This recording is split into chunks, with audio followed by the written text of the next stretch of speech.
You're watching high school football on My TV 30. A little Thursday night action in Region 3-6A in Rutherford County, where the 3-3 Stewarts Creek Redhawks host the 5-1 Blackman Blaze on the Tennessee Army National Guard Friday night rivals, presented by UA Local 572. Great to be back under the lights here on a Thursday on My TV 30. That is the former Vanderbilt Commodore Bruno Reagan. I'm Lucas Panzica. You blink and it's already week 7 of the high school football season. Region play heating up. Not many regions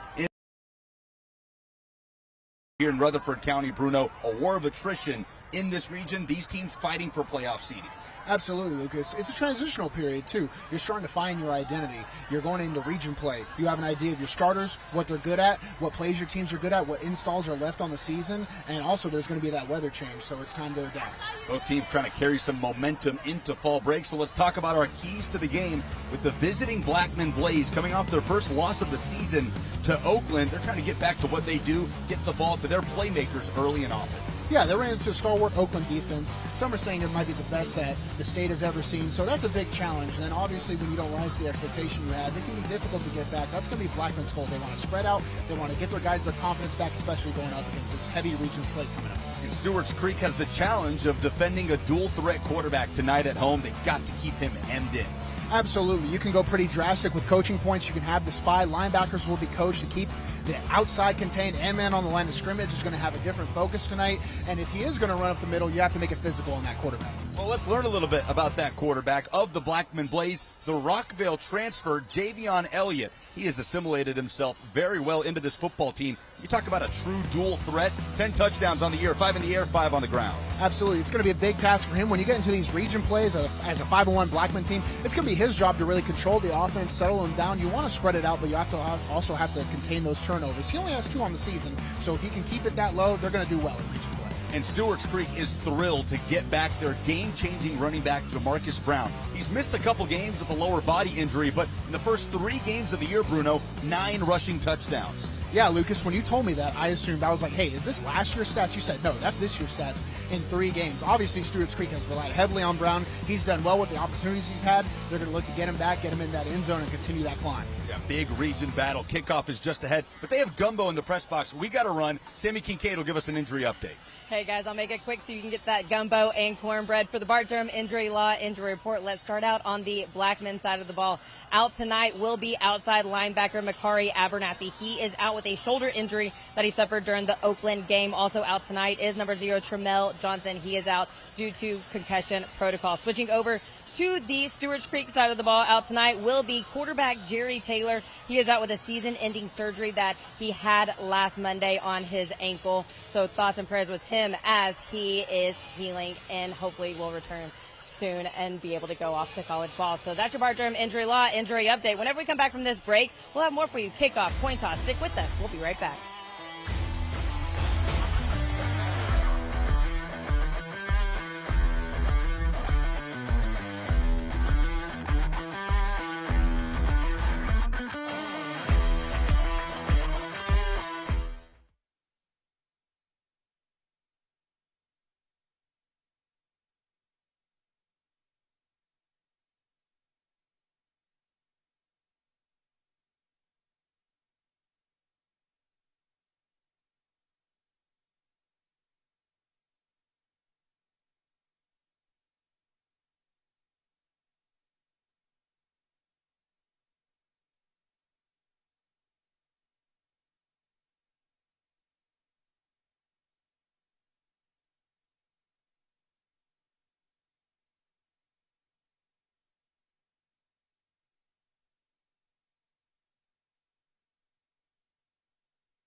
Week 7 brings us to Rutherford County. The Stewarts Creek Redhawks host the Blackman Blaze on MyTV 30. Both teams with their eyes towards the postseason.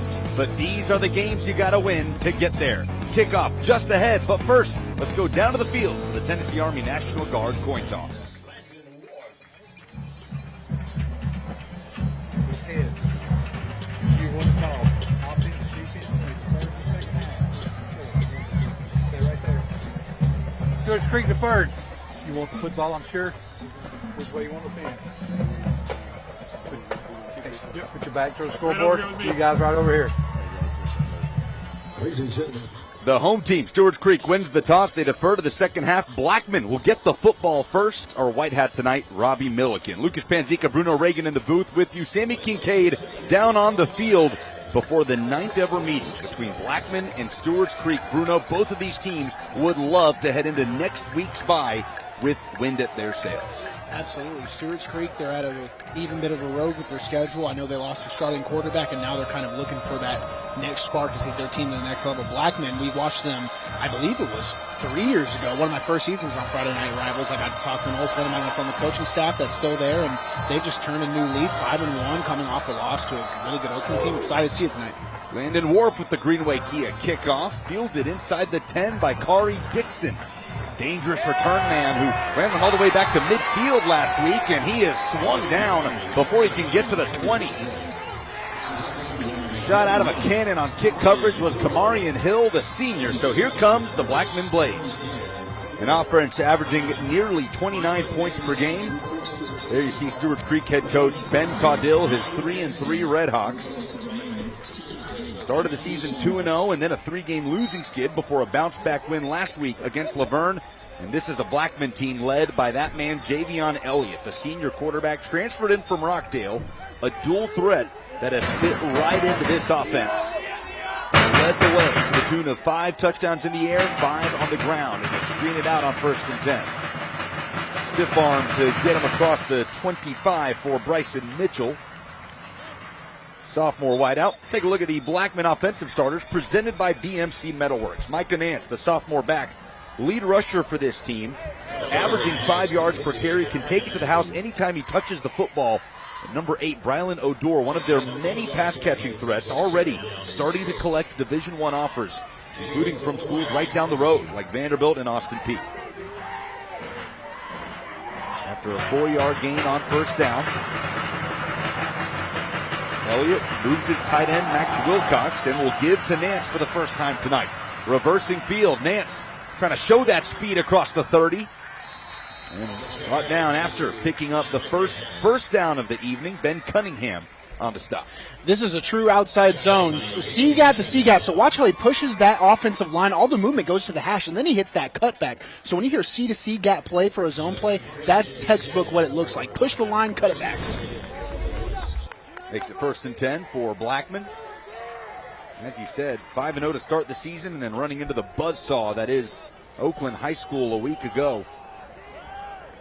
32-0 the loss at home for Blackman, and now they're coming back on the road and happy to be on the field a day early on a Thursday to wash out that bad taste in their mouth.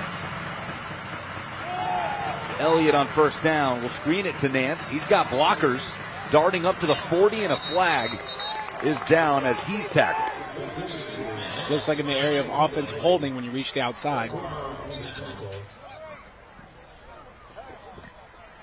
The call from Robbie Milliken. First laundry of the night.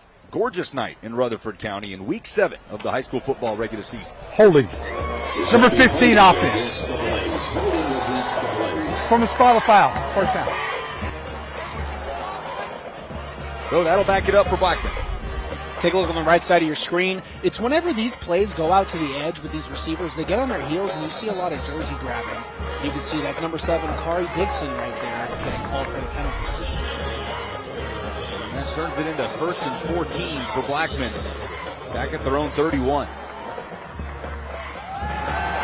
Elliott facing immediate pressure, extending the play. It's what he does. What a snag by Odor to keep it alive. He's across midfield.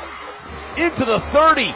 down the sideline. Brian Odor, touchdown Blackman. 69 yards. What a play. Elliott to Odor. And the Blaze strike first. You mentioned the dual threat potential of Elliott. Watch how he's able to maneuver through the pocket, get just the throw to the position where only Odor can go up and make a play, and that is just an athletic player right there. You see the size mismatch between him and the Stewarts Creek defenders. A lot of contact on his jersey, but he doesn't stop moving up the field. Touchdown, Blackman. Third receiving touchdown of the year for Brian Odor. It is a South College touchdown. South College, where dreams find direction. Tyler Borum goes in, the senior kicker knocks in the PAT. And that's one way to wash away the feeling of a shutout loss against a rival last week against Oakland. A 69-yard pitch and catch.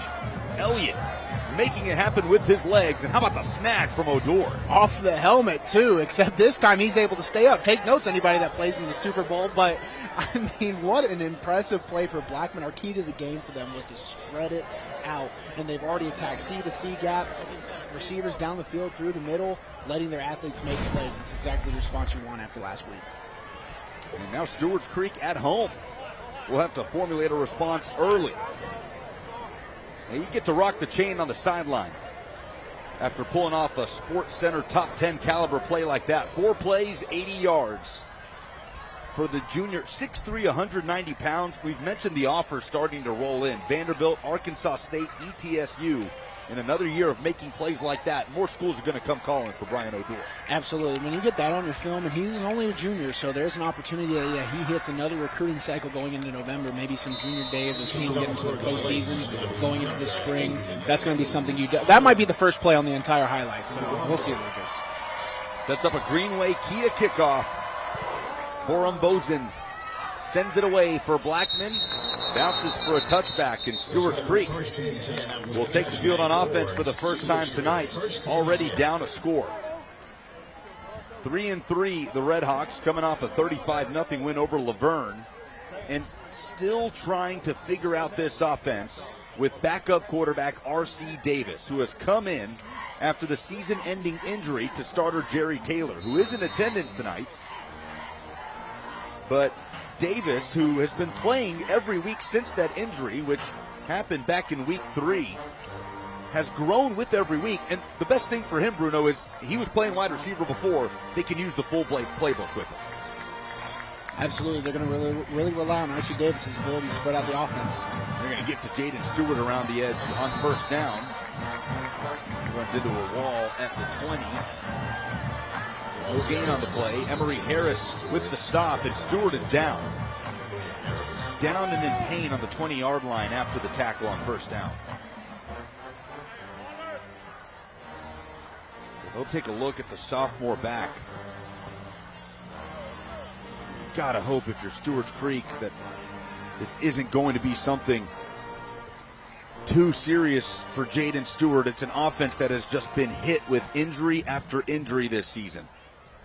You hope for the young man that it isn't a serious injury, but the contact was, it looked like there was a lot of, his body went one way and something got cut underneath. They're going to look at Jaden Stewart, so we'll send it to break and hopefully give an update on the young man when we return. Stewarts Creek with the football, down 7-0 early on my TV 30.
presented by Bart Durham Injury Law.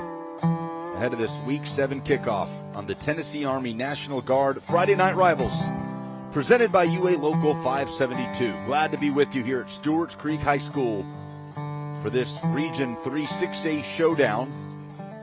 The Redhawks with the football after Blackman was able to strike first. A long touchdown pass from Javion Elliott to Brian O'Dour. And we took you to break with sophomore back Jaden Stewart down and in pain. And you see him there to the right of your screen walking back towards the sideline. The bad news is he was down injured and down for a while, seemingly in pain, Bruno. But, man, is it good to see him walking off. And that cart was able to just drive right back off the field. No, I was surprised to see the cart because it looked like he was in a lot of visible pain, so that's definitely, I'm happy for the young man, Stewart, that he was able to walk off the field on his own power. Stewarts Creek will try to shake that off after a 1-yard gain on first down. Toss it, ball's on the ground, Blackman falling on it, and the Blaze will take over. On the play, recovered by number 51. Fumble on second down, and Blackman falls on it. Amari Sanford, the sophomore, comes up with it. You see Kingston McQueen right there, just unable to take the pitch, was on his back shoulder. And I think injuries like that can sometimes just get you out of a groove, and Stewarts Creek not able to start that way they want to. There is a Blackman player down on the field at the current moment, but they will have the football coming up within the red zone. So everything going Blackman's way early, as we'll try to get a read on the player that's down near the 15. And it has been a stuttered start here at Stewarts Creek High School. Take another look at the second down fumble. Just couldn't connect on the toss. Yeah, and Blackman able to just watch how they're attacking the offensive players now turn defenders before they can make contact with the football. I mean, that's just not the way you want to start the game if you're Stewarts Creek. Well, and that's kind of been the story of Stewarts Creek's season, that early adversity hitting. We mentioned quarterback Jerry Taylor going down for the season. Our player to watch pregame, running back Jamarcus Brown, missed the last 2.5 games with a lower body injury of his own. And they've just had to overcome one thing after another. Where last year, a school record 11 wins on their way to the quarterfinals. Talking to Coach Ben Caudill earlier this week, he said, we had a clean bill of health throughout 2024. Sometimes those things just swing the other way. Man, and as a coach and as a player, like the response you have to have, it matures you very early because, you know, there's two options. You can either say, woe is me, or we can try and overcome adversity. So Trey Thornton able to get up and jog back to the sideline. Good to see. Stewarts Creek defensive starters are presented by BMC Metalworks. Right in the middle, Jonathan Hadley and Gabriel Gomar, the two inside linebackers. They have been waiting their turn. Now in their senior season, they have been the heart and soul of this defense. And then number 3, cornerback Amari Bledsoe, the Arkansas State commit, going to go play for Butch Jones in Jonesboro. To shore up that Stewarts Creek pass defense that has seen Blackman already score with a 69-yard catch and run from Javion Elliott to Brian O'Dour.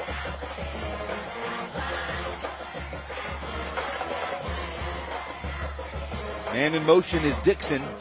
He'll give right up the middle. This is Kemp scrambling to the 10. Flag comes in late. He was tackled by McQueen near the first down marker.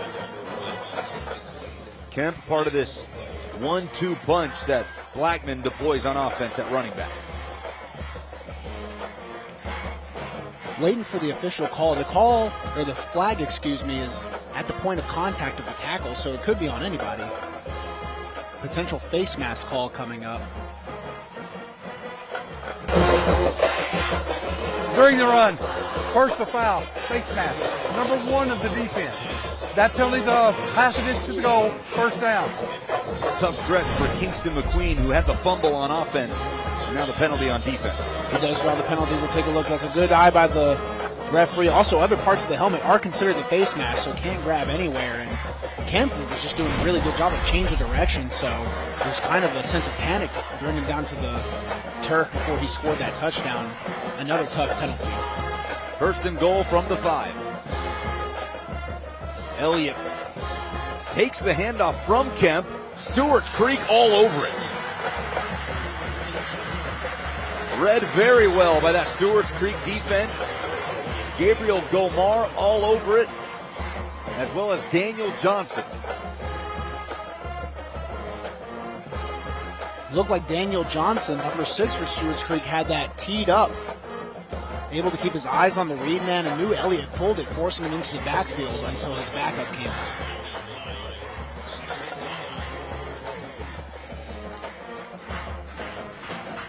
Backs it up to the 9, 2nd and goal. Elliott over the middle, looking for Dixon. Airmails it just a bit, and it brings up 3rd and goal.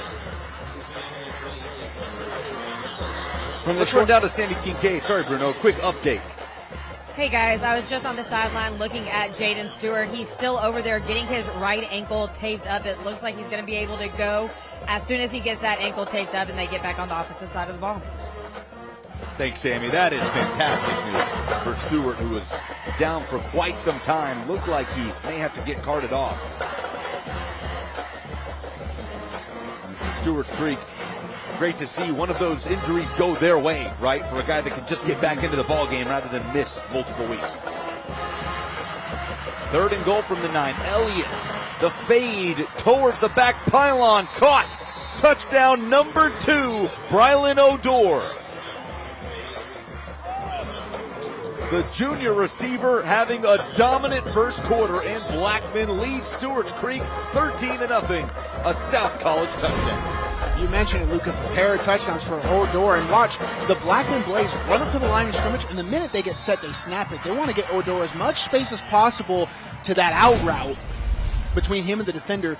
Elliott loves throwing it a little higher to let Odor use his size. I mean, it was a textbook pitch and catch. Flag ahead of the PAT. Prior to the snap, false start. 32 of the offense. 5-yard penalty. Redo the try. We'll make the extra point just a little bit tougher for Borum Bozen, who has yet to miss an extra point this season. 21 of 21.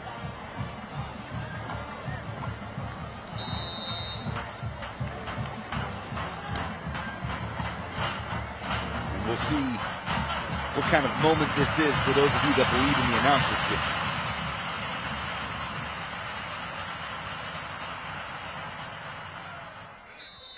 We're good. 14-0 Blackman. You a believer in that? I'm not a believer in anything superstitious unless it threatens me. Then I will do whatever necessary to cover all my P's and Q's. Yeah, it's funny how that works, right?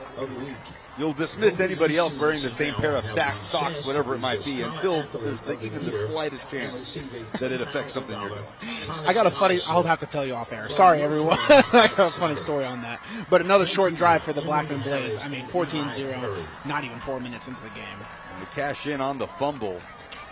And Stewarts Creek is in a hole early here at home. Get a look at that man right there, Brylan Odor. 2 touchdowns on the night. So Borum Bozen will tee up another Greenway Kia kickoff. Davion Elliott, 2 passing touchdowns, both of them to the junior wideout. Let's run down to Sammy Kincaid. Hey guys, yeah, Jamarcus Brown, he set out the last few weeks and they were anticipating his return for this week.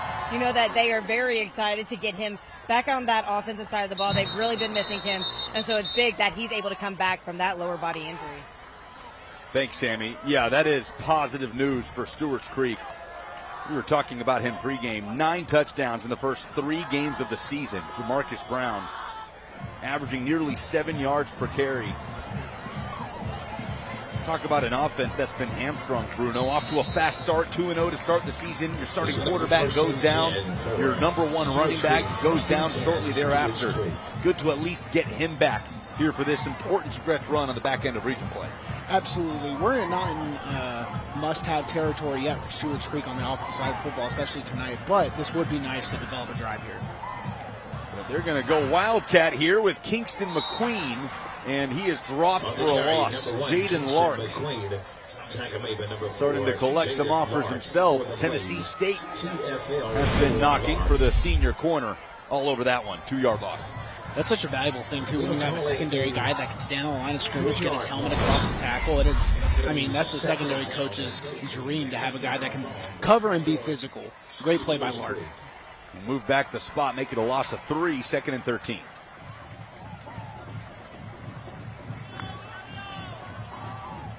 R.C. Davis back in, the junior quarterback.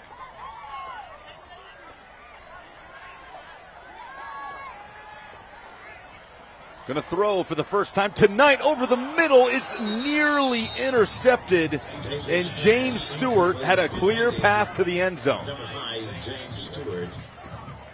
That's a ball that gets thrown to you, and it's so right to you that it catches you by surprise. Watch this. I mean, the ball, almost a big man touchdown. We've seen a lot of interesting things on Friday Night Rivals. I don't think we've ever seen a big man touchdown yet from the defense side of football. Are they going to have some fun with James Stewart in the film room next week? They're going to clown him for sure. He might have to do some push-ups, might have to pay a donut fine, who knows. There's a lot of different ways. That's a tough snack, to be fair. But when you have the opportunity from that position, you must win it. Whistles, there's a flag down on the far side of the field. Going to be a false start on Stewarts Creek. Prior to the snap, false start. Offense, number 21. That's a 5-yard penalty. Third down. So that will back it up, and the Redhawks now just looking for any sort of positive momentum here. They have netted negative 5 yards so far in the first quarter.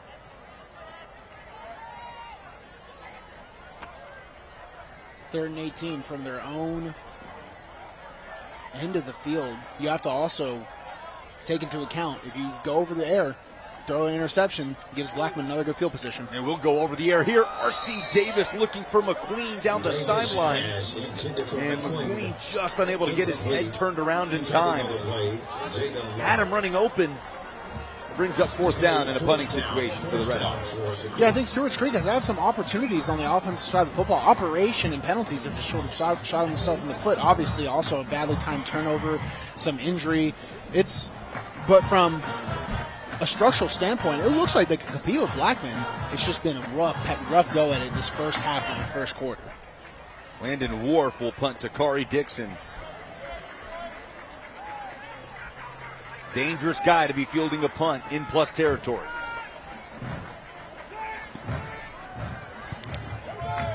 Wharf spirals it to Dixon, fielded at the 40 and brought down at the 35. Handled well by Stewarts Creek, but excellent field position for Blackman, who has a 14-0 lead in this Region 3 6A showdown here in Week 6 on MyTV 30.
Welcome back to Stewarts Creek, where they're currently hosting Blackman, and Blackman leads 14-0 with about 7 minutes left in the first quarter. And I am joined by Staff Sergeant Joseph Schumann. And Staff Sergeant, first off, thank you so much for your service, and thank you for joining me here tonight. Thank you for having me.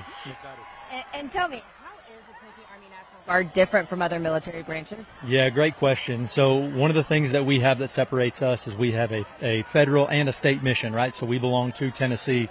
We also serve overseas, but primarily Tennessee. And there's a lot of jobs people can have, correct? What are some of those jobs that people can have in the Tennessee Army National Guard? Absolutely. So with nearly 150 jobs, we have everything from aviation to criminal justice or military police, what would be termed cyber, all the way to medical.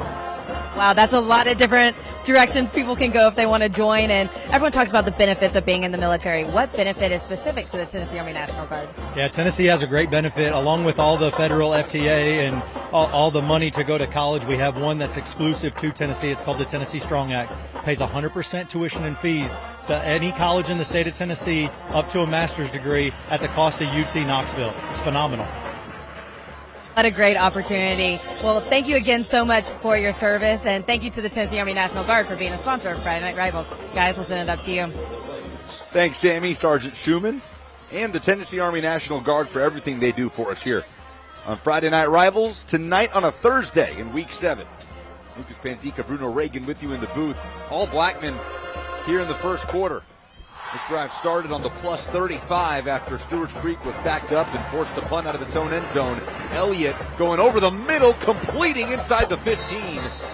And that passing game is working early and often for the Blaze because of the connection from number 1 to number 8. Rylan Odor, 16 yards. And, I mean, look at how Elliott's just able to stand in the pocket. No threat whatsoever. Listen, our key to the game for Blackman was to spread it out. They're not doing a very good job of that because they're able to just get it to Odor on demand. He is such a size mismatch for anybody on Stewarts Creek. Currently lined up over Amari Bledsoe, probably one of the only other guys that can match him physically on the defensive side of the football. BMC Metalworks first down. They'll go to the ground. Micah Nance ushered out to the sideline. Swung down by Johnson. Short gain on first down. Maybe picks up 3 on the play. So how do you, if you're Stewarts Creek, get a handle on that connection? Elliott to Odor so far has produced 94 yards in the air. I think you got to get Elliott outside of the pocket one way or another. And I know we were saying contain it, but I think now it's not. We have to just throw the kitchen sink at them because it seems like it's on demand for them. So it's time to change up drastically. Anything you had coming into the week, bring out any installs you had before. Blitz, outside edge. They did it. On the last series, they were able to get close. Now they have to try and finish it. Odor lined up near the bottom of your screen, wearing number 8, wide to the right. In man coverage. They will keep it on the ground, though, up the middle to Nance. Pushes forward inside the 10. Blackman 5-1 in year 3 under head coach Matt Kreisky. 15-13 in that time. Long, successful stint at Centennial High School, where he spent 7 seasons, including an 11-win campaign and a quarterfinal finish in 2016. He's bringing that over to Blackman, now in Rutherford County, that he says feels like home. Loves the small-town environment that the Blackman community has brought, and they've gotten better every year, Bruno. Last year, getting into the postseason, getting a first-round playoff win, and trying to elevate that in 2025. Yeah, it's cool. In my TV 30, I feel like we got to see him grow from first year to now. We're going to keep it on the ground. Wheeling around the left side and dancing into the end zone. Touchdown, Blackman. Daniel Smith, the junior, gets a turn and scampers in for a South College touchdown. Take a look at number 3 on your screen. Out of the Wildcats, so they have a Wildcat package of their own. Lead blocking is Micah Nance, the sophomore. Doesn't even have to touch anybody. When your lead blocker doesn't have to touch anybody or doesn't even have to clean the color on the walls, that's going to be an easy walk-in. Extra point is knocked in. A new kicker in. Braxton Benali, the junior. And this Blackman offense has been busy in the first quarter. Averaging 28.8 points per game. They're already at 21. Here with 4:49 to go in the first.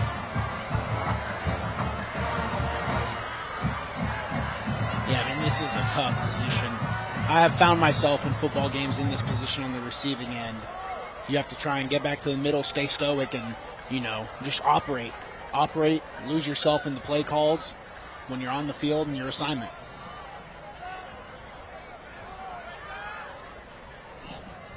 So Stewarts Creek set to get it back. Ben Caudill, head coach and offensive play caller, going to look for some answers on this drive.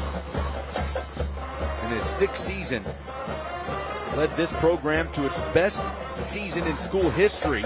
Relatively young program, been in action on a football field for just over a decade, but 11 wins and a quarterfinal finish. And we had the privilege here of broadcasting that second round playoff win over Brentwood to get Stewarts Creek into the quarterfinals. Was an incredible moment for this program. And they've certainly been dealt some challenges in 2025. But week 7, everything's still on the table in terms of getting enough wins to sneak into the playoffs. And they're going to look for an answer here in another offensive series down 3 scores. You mentioned that game last year. That was such a special game to call because the energy in the press box. One press box where the energy was unmatched, right? And Stewarts Creek, listen, there is an award. Now, I'm giving it out for the most hospitable school in Tennessee. It's Stewarts Creek High School. This place is awesome. I'm trying to come here every year. R.C. Davis hands off up the middle. Nothing going. No gain on the play unless they give him a yard. DeMarcus Brown on the give. 5 plays, 35 yards, 2:52 off the clock for Blackman on a drive that started on the Stewarts Creek 35-yard line. Field position, a big part of this too. Yeah, they had the turnover, then they had the short punt. I mean, Stewarts Creek needs to find a way to at least get 2 first downs. That way they can flip the field, make Blackman cover it at the very least. See if they can't get Brown going on this series to find a spark on offense. R.C. Davis set to throw. Guns it downfield, tipped and incomplete. McQueen was lurking behind safety Trey Thornton, who made the play. The moment I saw R.C. Davis get on 1 foot and jump, my breath held a little bit because that's when the interceptions happen. The balls don't have any strength behind them. The arc gets a little too high. I think the Blackman defensive secondary, we can see right there, number 6 for the Blaze, Tristan Thornton, he thought he timed the ball really well, but that arc was just so unique because of the throwing motion, or at least the feet placement, that he mistimed the potential interception. R.C. Davis is lucky that one fell incomplete. 3rd and 10 for Stewarts Creek. Empty backfield. Davis wings it out, and it's going to be short of the line to gain. Dallas Johnson on the receiving end. Dallas Johnson, depending on the play, number 4, Jaden Lark. Going to be 4th down. Just your typical wide receiver screen, except getting 3 yards up the field was Dallas Johnson. But well covered by Blackman. They gave up just enough space to force the 4th down. Stewarts Creek offense staying on the field on their own 28.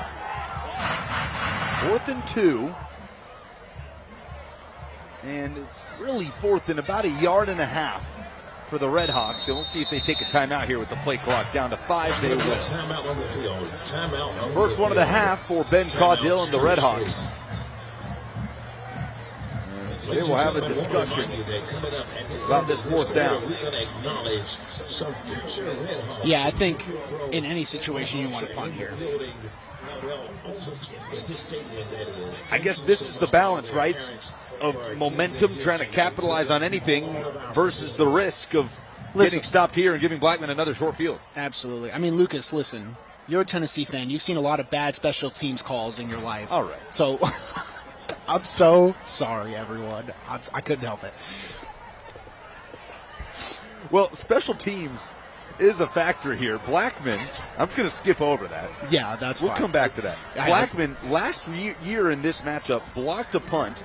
And this season alone, the Blackman Blaze have blocked 3 punts and 1 field goal. So does that factor into your decision at all if you're Stewarts Creek? We've already seen a punt from the Red Hawks. Operation was good, but it is something that Blackman has shown can be a strength. They've run back 3 touchdowns this season alone on those blocks on special teams. It's funny you mention that because from the coaching staff point of view, usually it's someone lower on the staff that reviews those sort of stats, and then they go back. It depends on if they watch the film or not. I'm a little intimate with the situation because Blackman played Clarksville High School, my alma mater, week 1, and I saw that a lot of those blocked punts were a little bit on the operation too. So I would say you could trust your punter, but if you're looking at just the sheer numbers, that Blackman punt block should scare you. Offense is on the field. R.C. Davis, the quarterback, is going to line up wide to the right. Dallas Johnson, check that. Kingston McQueen in the Wildcat as he battles across the 30, has the first down. Gutsy call by Ben Caudill and the Red Hawks, and it pays off. A BMC Metalworks first down for Stewarts Creek.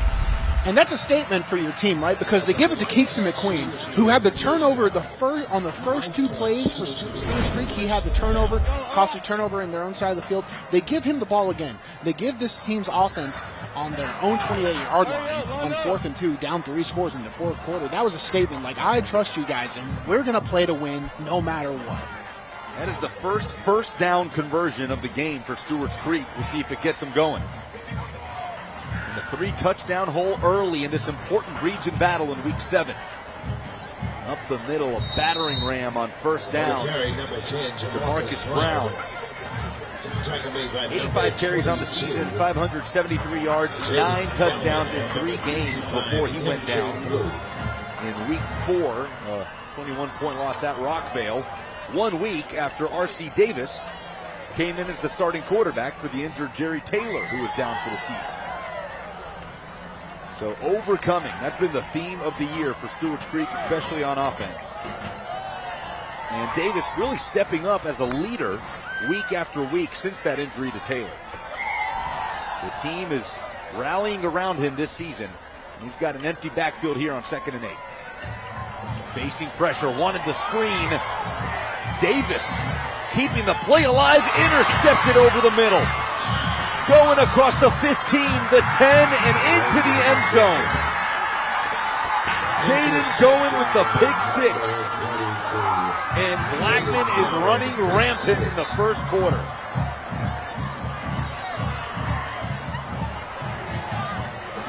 And that's the thing about screens, Lucas.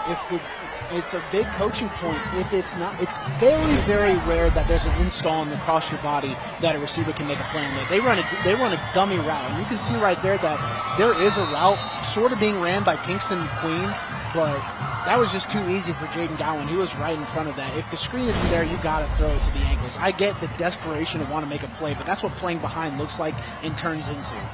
Got Borum Bozen back in for the PAT. It is true. 28-0, the Blackman lead. So we saw Blackman have an opportunity, a clear one, for a pick 6 by a defensive lineman. James Stewart just unable to hang on earlier. But Gowan, he makes the catch and the run back. The junior backer that has really stepped up this season. After an ACL injury held him back last year. A true leader of this defense. And he tacks on to the Blackman lead. It was such a good job by Davis to get outside the pocket, but when you're running that screen, there's just nothing else down the field. I mean, even if you do escape the pocket, you're either running on your feet or you throw it away. That was just too easy for the Blackman Blaze defense, who offense, defense, it's been all Blaze tonight. Blackman came in looking for a bounce back after the 32-0 loss to Oakland, which, you look at that final, 32-0. Game was 7-0 at halftime. Was a tight game, rivalry matchup in Murfreesboro. As the Greenway Kia kickoff will be fielded in the end zone for a touchback.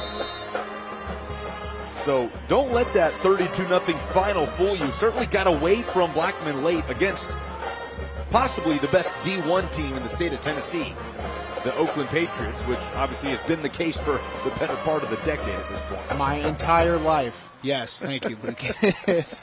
The Oakland Patriots have been at that level. And the word around town is this is the best one of them yet. So we'll see. And the Blackman Blaze, they played them true. Kind of just lost their legs. If you talked to their coaching staff about that game last week, wanted a bounce back week, and they're sure getting it so far. Both of these head coaches, including Ben Caudill, really cut their teeth on that Oakland staff early on as position coaches in those days. And now on opposite sidelines as head coaches. Stewarts Creek's offense back on the field.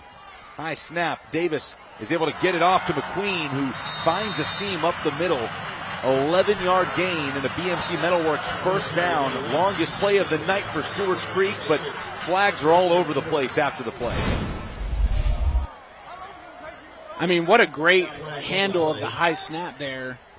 from Davis McQueen. Davis was in the face of another Blackman player. I didn't get the number of the Blackman player yet, but it looks like the penalty's either going to only be on Blackman because he was the aggressor, or it could end up on both teams because R.C. Davis did retaliate. A lot of finger pointing. After the play, unsportsmanlike conduct, number 18. After the play, unsportsmanlike conduct, number 8. Both of those will offset. The result of the play was a first down. So that's on a Darren Davis for Blackman, and that's on R.C. Davis for Stewarts Creek. Blackman and Davis, they were the first to sort of make that contact and push.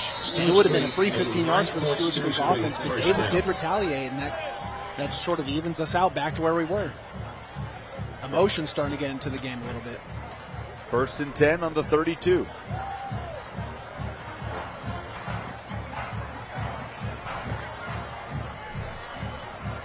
Marcus Brown joins Davis in the backfield. Has the carry. Strung out and dropped for a loss. That time, Emory Harris, the senior corner. We've seen him already make some plays near that boundary. Another TFL pushes Stewarts Creek backwards. Man, whoever's the defensive back coach for Blackman, he's teaching some really good, and that's Malik Coleman and Caleb Oliver. Whatever they're doing in their individual time working on this open field tackling for this Blackman Blaze team on the edge, it's very impressive from the corners. So many corners, they want to just, cover the field. That's where they feel comfortable. These guys are getting after it. Malik Coleman also handles special teams for the Blaze, and we've already talked about the impact they've had on the season. Floated out to the right side by Davis, looking for McQueen. And Isaiah Bowles, the inside linebacker, breaks it up. 3rd and long. Feels like we've called out the entire Blackman roster from offense to defense on making plays tonight. That's the 11-man football you want to play. Half a minute to play in the first quarter. Stewarts Creek, who kicked off to start the game. Blackman was able to strike quickly with a 69-yard touchdown from Javion Elliott to Brylan O'Dour, and the Blaze have already forced 2 turnovers, scoring 2 touchdowns off of them, including a pick 6. That time Davis goes down, sacked James Stewart. His first sack of the season. Able to get home and brings up 4th and forever for Stewarts Creek in what could be the final play of the quarter. Looks like it will be, Lucas. Both these teams coming from a short week. This is Thursday night, not Friday. If you're turning on your television, you're confused about the days. Blackman looking very well prepared. And we're headed to the second quarter with Stewarts Creek set to punt it away in a 28-0 hole at home on MyTV 30.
Second quarter action at Stewarts Creek. Stay with us for the United States Navy halftime report. Coming up, we'll highlight this week's Sonic Scholar athletes, have participating school administrator interviews, plus highlights from here and across the country, as well as plenty more. The United States Navy, forged by the sea.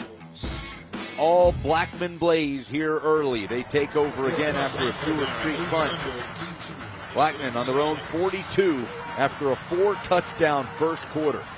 One of them a pick six. Blackman 5-1. Stewarts Creek coming in at 3-3. They'll hand it off going out to the right side. Flag is down to the backfield as Kari Dixon is tackled near the 45. Flag in the area of offensive holding, and that will be on Blackman. They're trying to establish that outside, that true outside zone, a rare thing you see in the high school football game.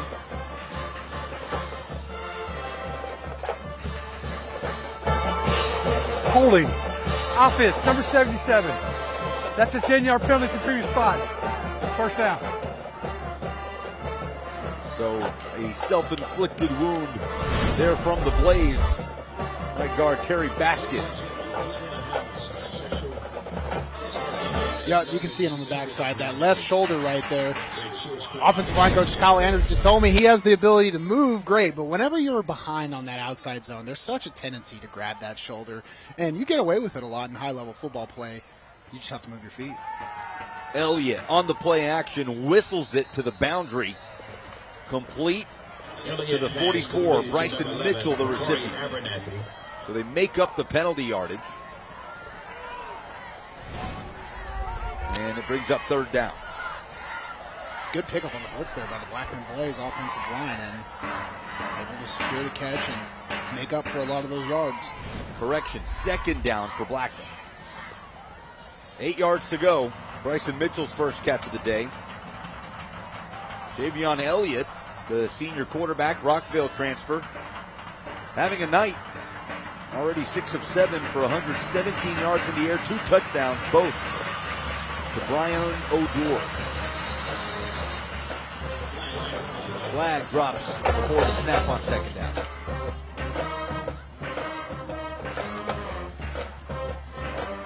Prior to the snap, timeout, Blackman. No flag, Blackman. Matt Kreisky taking his first timeout in the half. Trying to keep his foot on the gas here with a 28-0 advantage.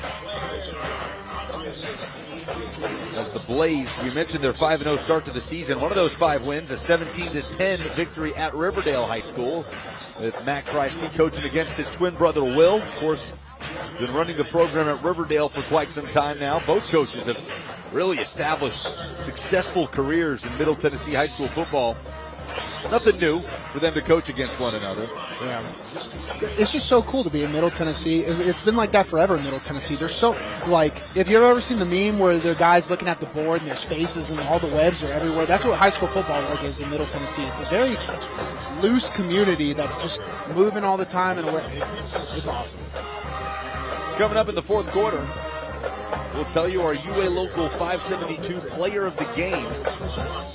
Blackman already with a couple of candidates, including number 8 that you see on your screen in white right there, Brian O'Dour. A dominant first quarter, 94 receiving yards for O'Dour alone. UA Local 572, the premier trainer of workers in all aspects of the piping, plumbing, welding, and HVAC industry.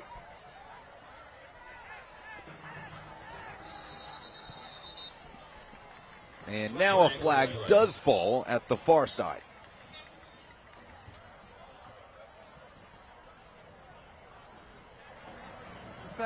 False start, 77 of the offense. 5-yard penalty. Still second down. Call it on Terry Baskins. Call a false start, but it looked like everyone wasn't even lined up yet. It has to be a little bit frustrating. You're playing at such a high level, but this drive has been stalled. This series has been stalled by 2 penalties specifically, and they're getting back these yards, moving back. Getting back these yards, moving back. 2nd and 13. Tight end Max Wilcox joining the backfield, but the handoff is to Kemp. And he's ushered out of bounds. Gabriel Gomar gets there, and it brings up 3rd and long.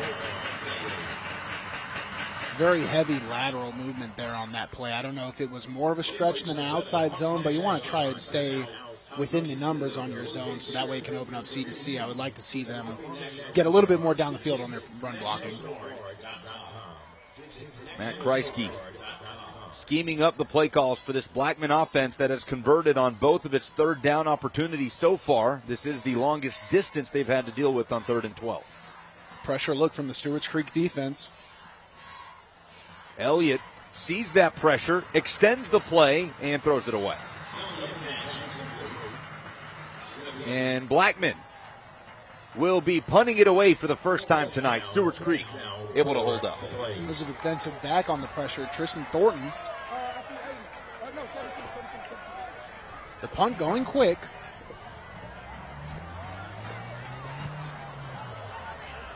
The boot sails bouncing at the 25 from Braxton Benali, and it will be down inside the 20. So Stewarts Creek with yet another chance to find a spark on offense. And it has been a struggle to this point for the Red Hawks, who are being outgained 151-9 early here in the second quarter. Ben Caudill huddled up with his offense. One thing that they have done well in the Ben Caudill era is run the football. Whether it's DeMarcus Brown, any one of their main playmakers, how much do you just have to stick to what has gotten you to this point if you're Stewarts Creek in a 4-touchdown hole? Well, you can tell by their operation that that's their identity, right? Because they're using all the time on the play clock. They're substituting personnel. They're waiting until the 22nd mark to substitute personnel. They're doing that to eat up clock. They want to be efficient. They want to run the football. It's so important to them. It's everything. And McQueen has a hole on 1st down and escapes across the sideline and out of bounds. He's bumped out by Taylor Whitney. Slow to get up, Kingston McQueen, and that is the last thing Stewarts Creek needs. Yet another injury to one of their ball carriers. Blackman trainers looking at him on the Blackman sideline. It's a great job by Jamarcus Brown just coming out, leading the game, and yep, you saw right there, slowed up, did the hop step, looked like a hamstring. That's where he's holding right now. Kingston McQueen, a junior who has played a ton of football for Stewarts Creek, primarily plays on defense, but with the injury to Jamarcus Brown earlier in the season, he took on a much bigger role on offense and took to it well, averaging 7.5 yards per carry, 4 rushing touchdowns. Very excited about what he can be for this team on and off the field as a leader. And now limping off as you see him gingerly grabbing that right hamstring. Well, that's the struggle of playing both ways, Lucas, is that positions they activate different parts of your body, right? So when you're a defensive side of the football, you're much more reactionary. Your change of direction is different. The way you operate. When you're on offense, you have to sort of set the tone. You're explosive off plants, and I think that's something people aren't used to. When on a dime, you have to, set that pace, set that explosion. That can cause injury. McQueen, the starting strong safety for the Stewarts Creek defense. But it was a pickup of 18, and certainly the biggest gain Stewarts Creek's had tonight. Brown back in the backfield after the Bart Durham injury law 1st down.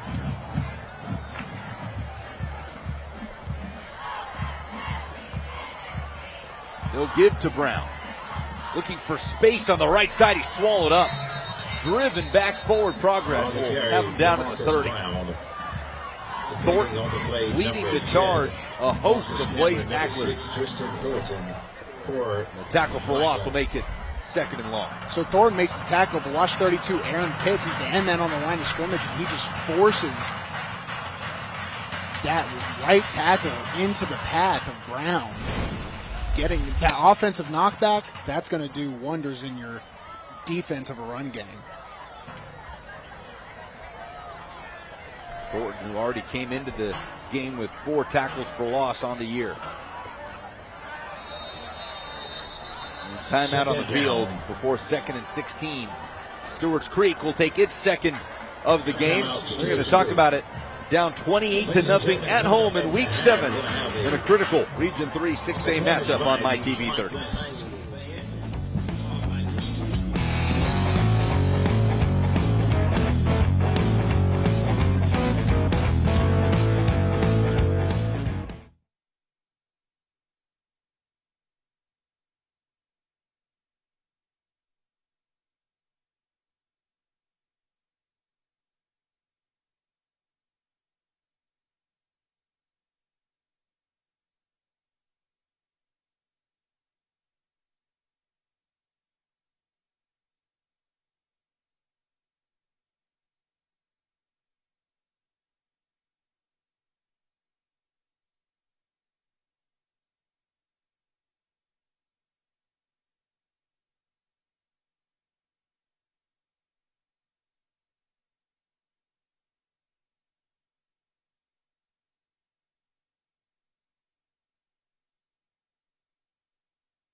Tonight's broadcast of Friday Night Rivals can also be seen streaming live on mytv30web.com, Fox 17 Facebook Live, and YouTube. Brought to you by South College, where dreams find direction.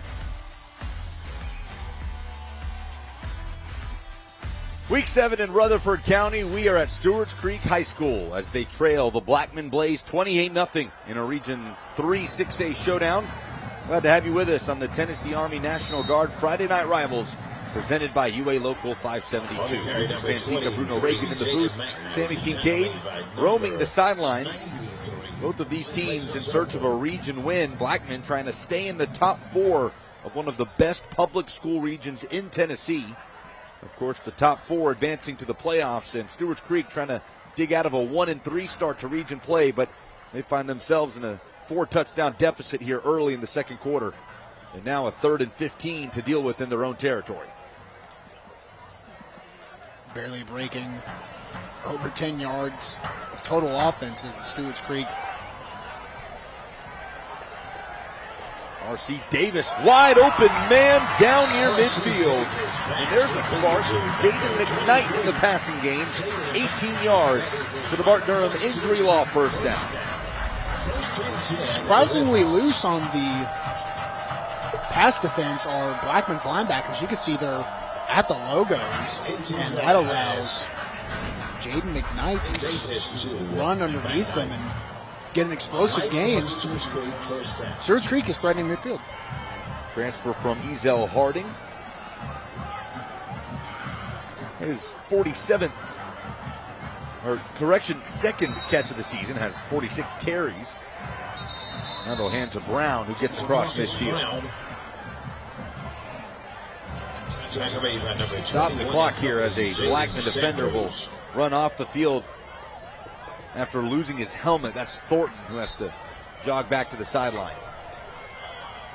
Or Stewart, rather. Back on the sideline without his helmet, has to sit for a play. Let's go down to Sandy Kincaid. Yeah, one of the guys that's really helping Blackman out on defense is inside linebacker Jaden Gowan. He came off of knee.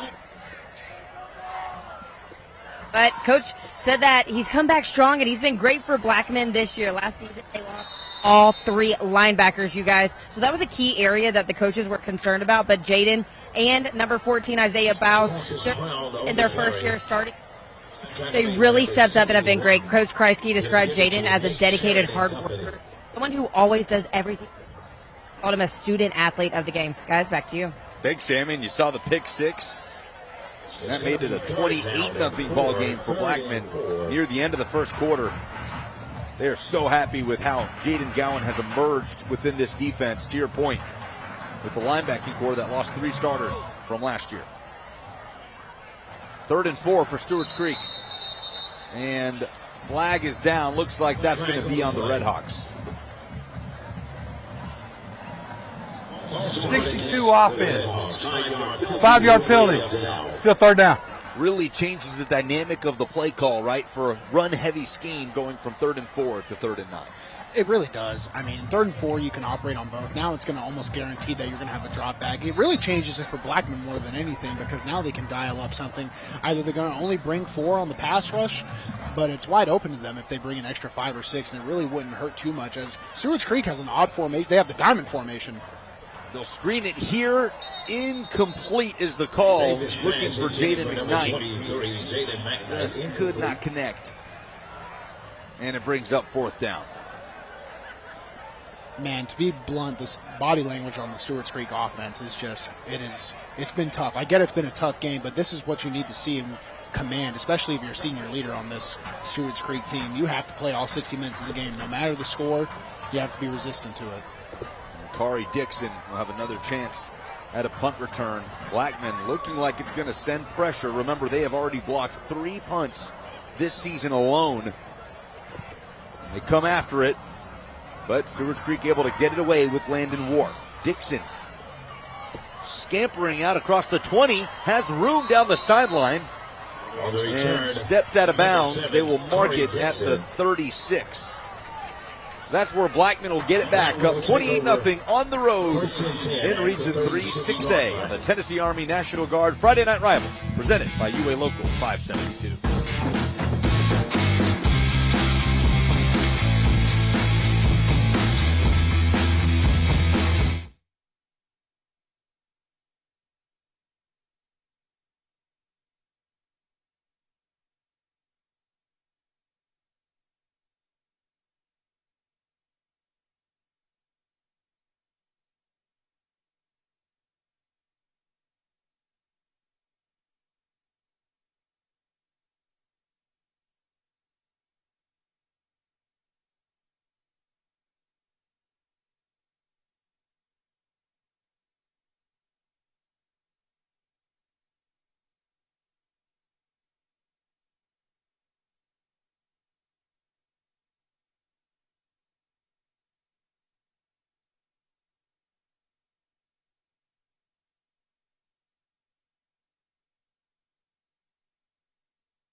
All of us would like to take a moment to thank the wonderful sponsor partners Sonic, Tennessee Army National Guard, South College, Bart Durham Injury Law, Western Kentucky University, BMC Metalworks, Wilson Bank and Trust, Josh Houston and Associates, and UA Local 572, who through their contributions to the program make these games possible for you viewers at home. And we'd especially like to thank tonight's participating high schools and their administrators for their continued support. Blackman High School, Stewarts Creek High School.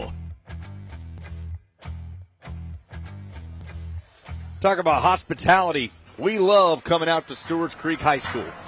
Last year it was chili. This year we've got gumbo, red beans and rice, cornbread up in the press box. And it's the students that put it out for us. The culinary studies students that put out this incredible spread. Students that make an impact on the game day operation across the board out here at Stewarts Creek. We love it. But the Redhawks in a hole, 28-0 here, nearing the midway point of the second quarter. Came up with the TFL, a 2-yard loss before we came back from break. But here's a flag on 2nd and 12. Prior to the snap, false start, 54 offense. 5-yard penalty, second down. Hold on, Shepard Fowler, 6-foot offensive lineman. How many pieces of cornbread do you want? I think I'm on 3. I've lost track, which is normal. Trust Only me. 3? Yeah. You can do better than 3. I'm on a diet, bro. 2nd and 18. Elliott, pressure coming in from behind, lobs it and completes it across the 40. Elliott pass completed to. And that is what Javion Elliott does. That time he connects with James Stevenson. Extending the play, throwing on the run is what they love about the Rockville transfer at quarterback. You know, you bring a guy in for his talents to go on the move and throw. I don't like that jumping hard ball, but when there's no one around and you have the executive decision, maybe you have the eyes and the presence to know where the defenders are, you can get away with some stuff. That's the important thing to know about rules, when to break them. Gain of 17, it brings up 3rd and short.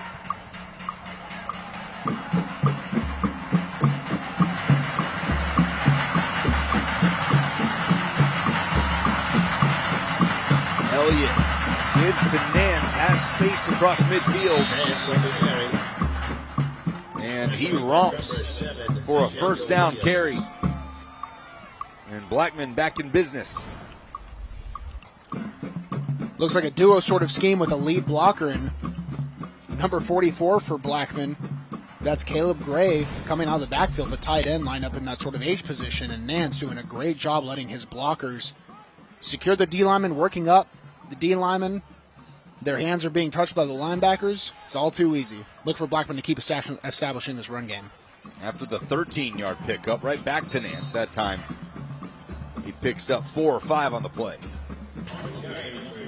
Micah Nance, they give it to him enough. They feel like the odds of him popping one loose to the house go up.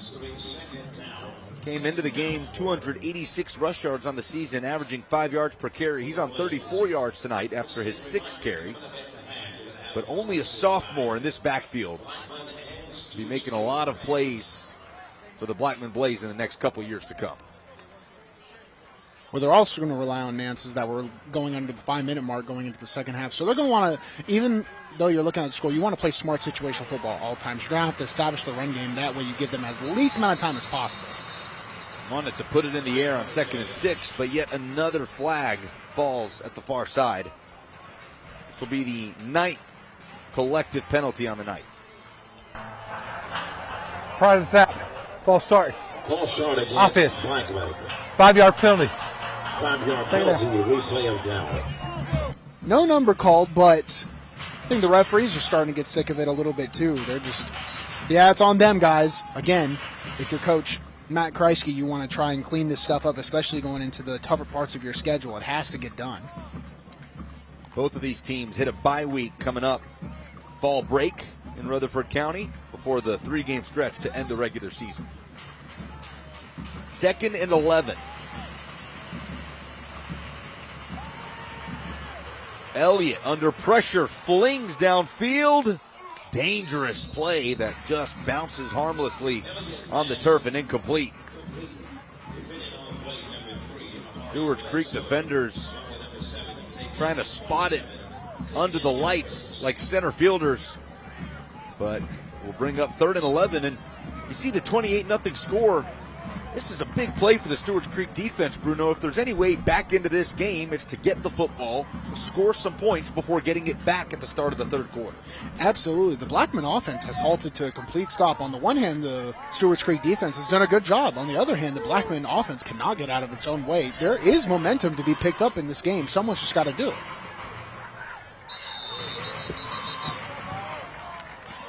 Timeout, Blackman. The second one of the half for Matt Kreisky. So he'll bring in his offense. That was very pass heavy in the 1st quarter, and to your point, has settled into the run game here in the 2nd, but hampered by penalties. 6 accepted penalties against the Blaze for 41 yards so far in the 1st half. Both these teams coming off the short week, too, a little bit shorter. It's different when you're at the high school level, too, playing on a Thursday, right? These kids might not be used to sort of that change of schedule. I know Blackman will be going into their fall break, so some time to get back, maybe start cleaning up these penalties and some operational stuff taken off the pads. Stewarts Creek looking to get off the field. By the way, coming up in the 4th quarter tonight, we'll highlight the school bus stop of the game. See which defense comes up with that highlight reel play. Here as we sit past the midway point of the 2nd quarter. The law in each state requires drivers to always stop for a school bus when the stop arm is out and the red lights are flashing.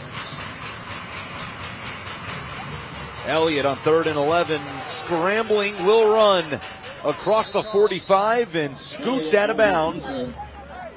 We'll see the spot. Looks like it will be just shy of the marker. It'll be close,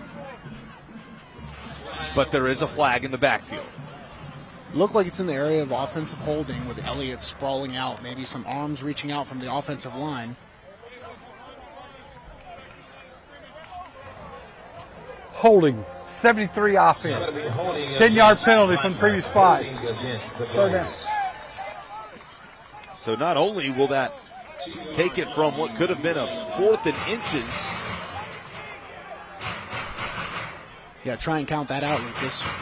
We got about. You're the Vandy grad.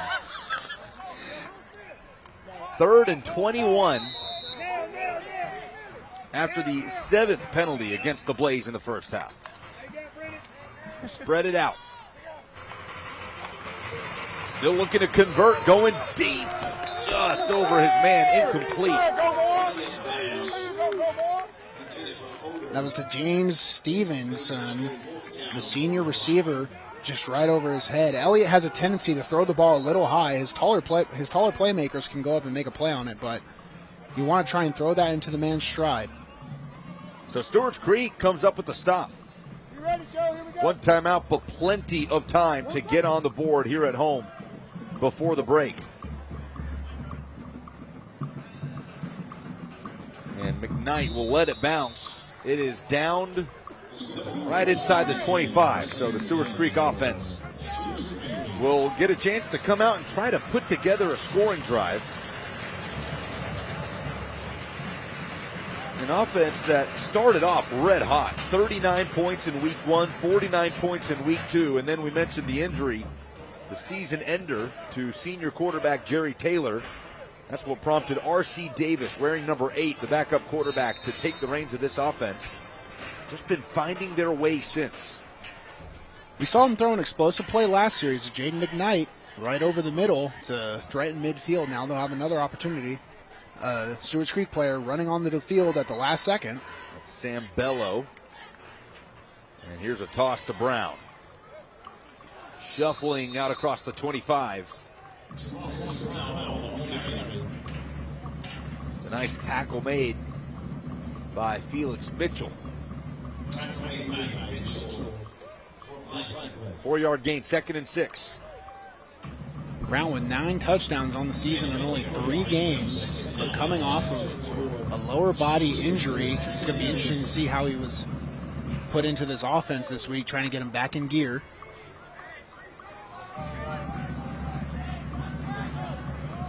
So far, 4 yards on 7 carries for Jamarcus Brown. Trying to recapture that momentum he had early in the year. A little bit of misdirection here from Stewarts Creek as they put the ball into McKnight's hands, and he dives across the 30. Grabs 3 yards. Here is 3rd and 3 upcoming for the Redhawks. It's just so tough to run on the outside against this Blackman secondary. They set the edge so well.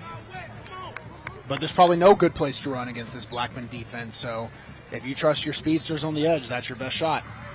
Ben Caudill, head coach and offensive play caller of the Redhawks, relays it to his quarterback.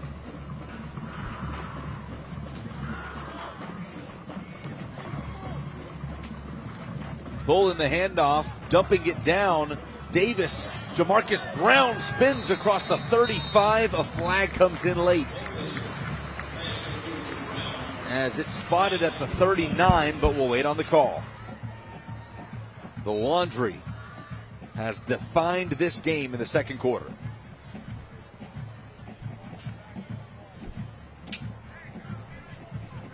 Calling a block in the back, on Stewarts Creek.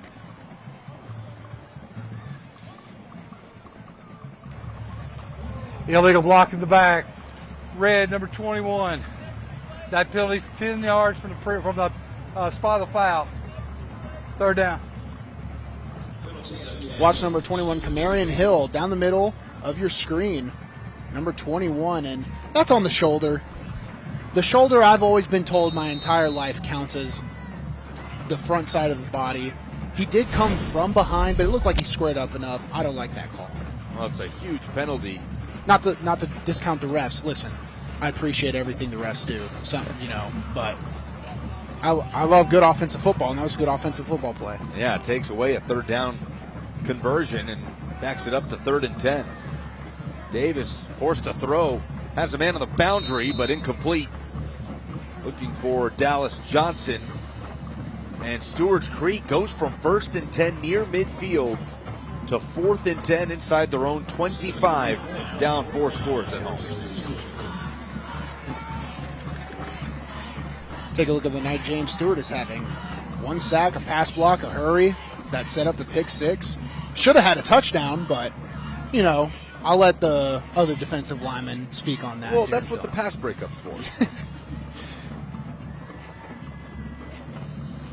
So the Redhawks forced to punt it away after a promising start to the drive.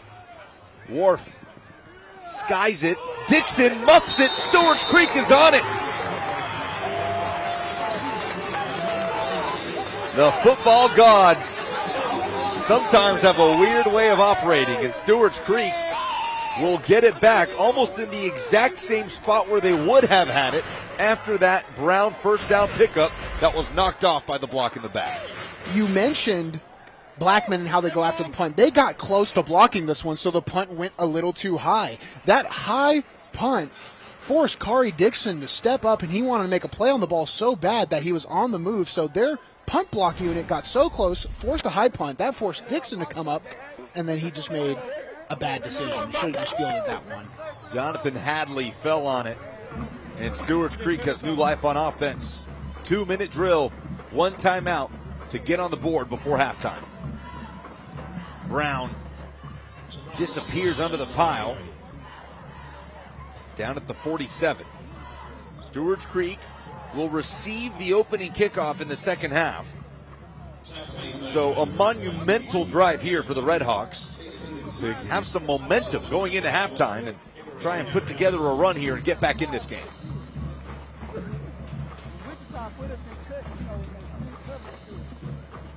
Davis, left side, nearly intercepted. Jaden Lark had it read all the way through, and he'd still be running had he hung on. Brings up third down. Jaden Lark must have saw the quarterback's eyes in R.C. Davis's throwing motion because he broke on that ball so fast. You play defense for a reason. That's what I would scream at my teammates all the time when they drop those type of. It was a good play on the ball, and you can see it's all smiles because you know it's a good play, but you just always dream about what could have been more. A defensive player getting in the end zone. Well, that's a guy with a promising future starting to collect Division I offers, but he'll want that one back. 3rd and 8. A chance for Stewarts Creek to capitalize. Going deep, R.C. Davis, incomplete. That's Lark on the coverage. Very tight. He played the open field very well. The finger wag from Jaden Lark. Couldn't come up with the pick six, but he does enough to get his defense off the field. How about this Blackman defense tonight?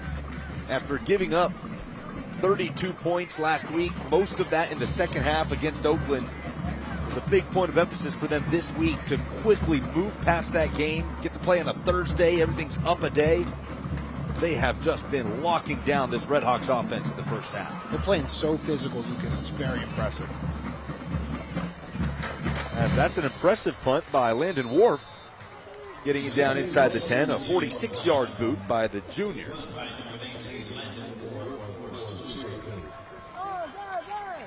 So Blackman coming back out onto the field under a minute to go before the U.S. Navy halftime report. So stay with us as we highlight this week's Sonic Scholar athletes, school administrator interviews, and highlights, not just from Tennessee, but across the country, and much more to come. The United States Navy, forged by the sea. And I'll tell you what, this Stewarts Creek administration and student body always has something planned for halftime when we come out here. So you're going to want to stick around for that. I'm telling you, do not miss it. It's going to be electric. Elliott gives to Kemp, makes a move, and he's loose across the 20. Kemp tangled down as he gets to the 30.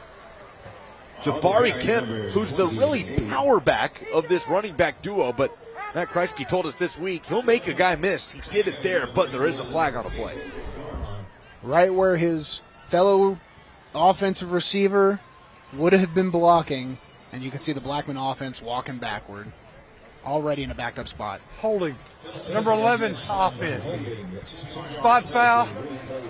First down. Called that on Makari Abernathy. Looked like he was doing pretty good running his feet down on the edge. I didn't see the hold at the moment, but I think Blackman was going to opt to just run down the clock anyway, as this just makes it a little bit more inconvenient. Well, they can run about 15 more seconds off here if they so choose before the snap. A snap with 10 on the play clock. Up the middle, Kemp thrown down. And that could be the final play of the half, if that's how Blackman wants it. You need to be closer this way because I might keep going. Slowed it down in the second quarter, really hampered by penalties, but the Blaze up 28-0 on an electric and dominant first stanza here at Stewarts Creek High School in this Region 3 6A battle in Week 7. We're set to hear from Matt Kreisky down on the field with Sammy Kincaid, but what's the message for Kreisky to his team after a great start and then a slow second half? Well, second quarter. Yeah, you mentioned a slow second quarter. I mean, it was just inoperable. We absolutely cannot have those. This is why I can't coach football right now, because we'd be up 28-0 and I'd be going absolutely livid, and the guys would be like, "Coach, calm down a bit." But we have to be able to operate on offense. Let's go down to the field with Sammy Kincaid and Coach Matt Kreisky. Coach, other than the muff putt, things are going very well for your team right now. What's something that you want to see them take the next step in the second half to secure this one? Yeah, we slowed down a little bit in the second quarter. We can't get complacent. We got to keep going. We got to fix some things. They made some adjustments defensively, kind of hurt us on offense. So we got to make some adjustments and come out and start the third quarter fast, kind of like we did in the first quarter. Yeah, that was going to be my next question. A lot of laundry on the field here in the second quarter. What is the message to the team that, hey, we got to come out here, put more points on the board to seal this one? Yeah, we got to clean up our mistakes. That's kind of, not real happy with the penalties in the second quarter. I think we kind of got a little lazy, to be honest with you. And that's not our brand of football. That's not our style of football. We're going to go over here and get it fixed and hopefully start the third quarter out fast. Well, good luck in the second half, Coach. Thank you. Thanks, Sammy. A 28-point first quarter, enough for Blackman to have a 4-touchdown lead heading into the break here in Week 7 in Rutherford County. The United States Navy halftime report coming up next on MyTV 30.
You're watching the United States Navy Halftime Report. The United States Navy, forged by the sea.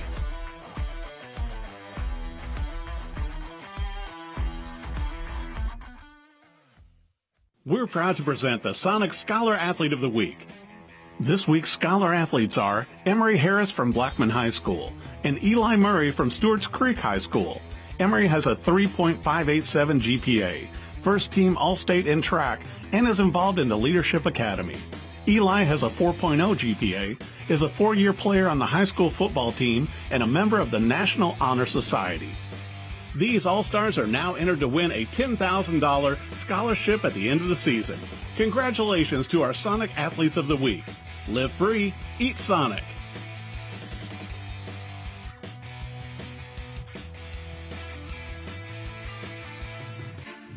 This week's Friday Night Rivals Educator Spotlight is presented by Western Kentucky University. Climb higher at Western Kentucky University.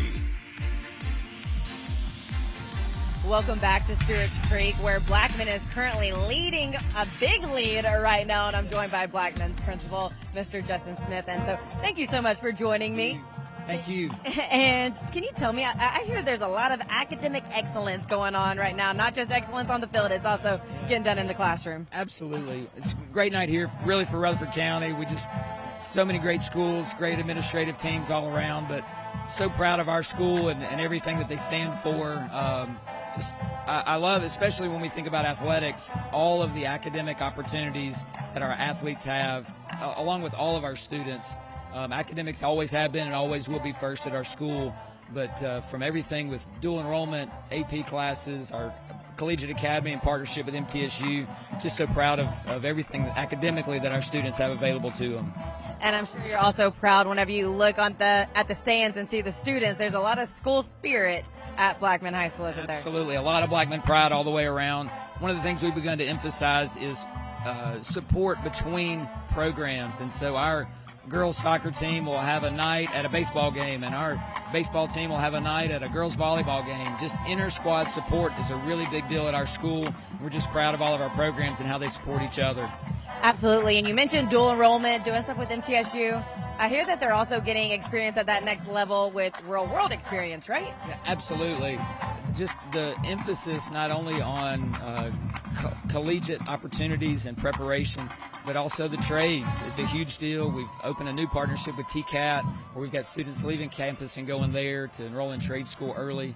Our CTE programs, everything from criminal justice and culinary arts and agriculture, all the things that are so important to our community. It's important to our students. Absolutely. Well, again, thank you so much for joining me during halftime, and good luck to your team in the second half. And thank you so much to Western Kentucky for this Educator Spotlight. Whenever we come back, we've got a student skit, so you don't want to miss it.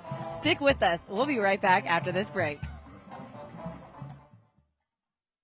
Educator Spotlight is presented by Western Kentucky University. Climb higher at Western Kentucky University.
You're watching the United States Navy Halftime Report. The United States Navy, forged by the sea.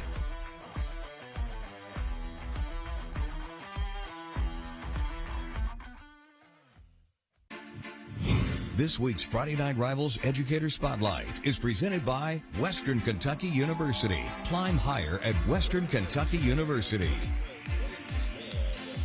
Welcome back to Stewarts Creek, where they are currently hosting Blackman, and I am joined by Stewart Creek's assistant principal, Mr. Todd Harris. And if there's one thing we know whenever we come to Stewarts Creek, we're never going to be disappointed with this halftime interview. So definitely not, Sammy. Hey, first of all, thank you so much for MyTV30 being a part of tonight. Beautiful night for some high school football. We got a great student section. And you know what? I just love talking about Stewarts Creek High School and how amazing our students are, our culture, everything like that. And then so it's just a privilege tonight to once again talk about Stewarts Creek High School and who we are and what we do. Okay, so anyway, hey.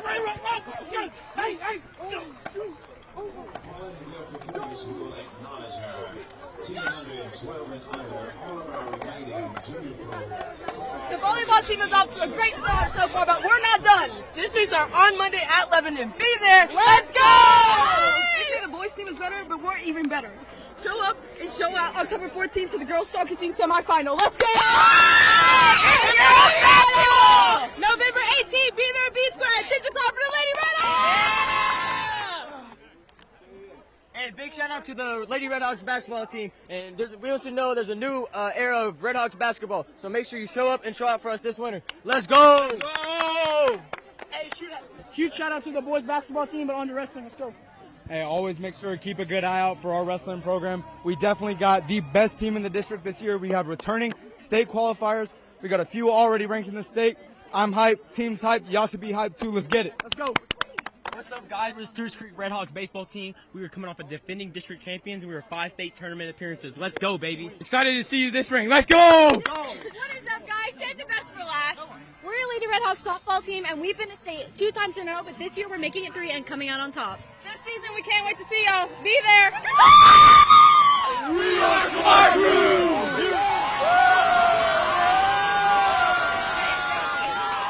Here at Stewarts Creek, we get the student section high, and we win the flags every single Friday night. On every touchdown, we got spirit, yes we do! We got spirit, how about you? Hey, let's go! This is my interview.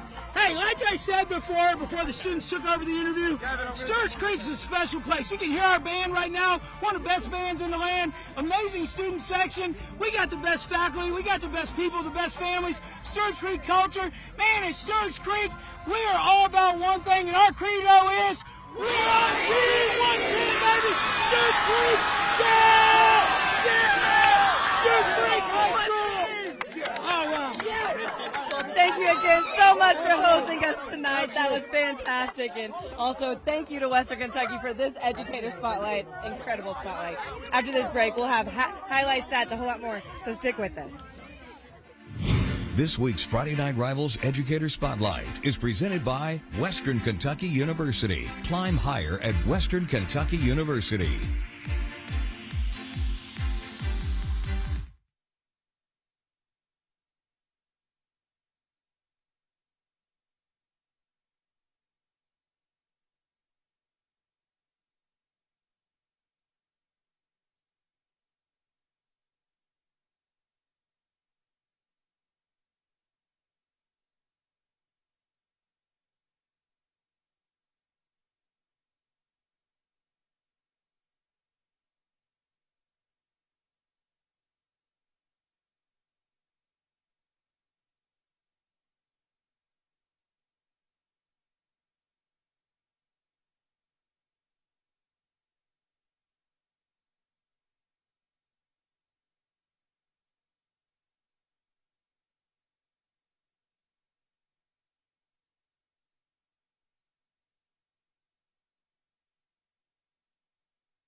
You're watching the United States Navy Halftime Report. The United States Navy, forged by the sea.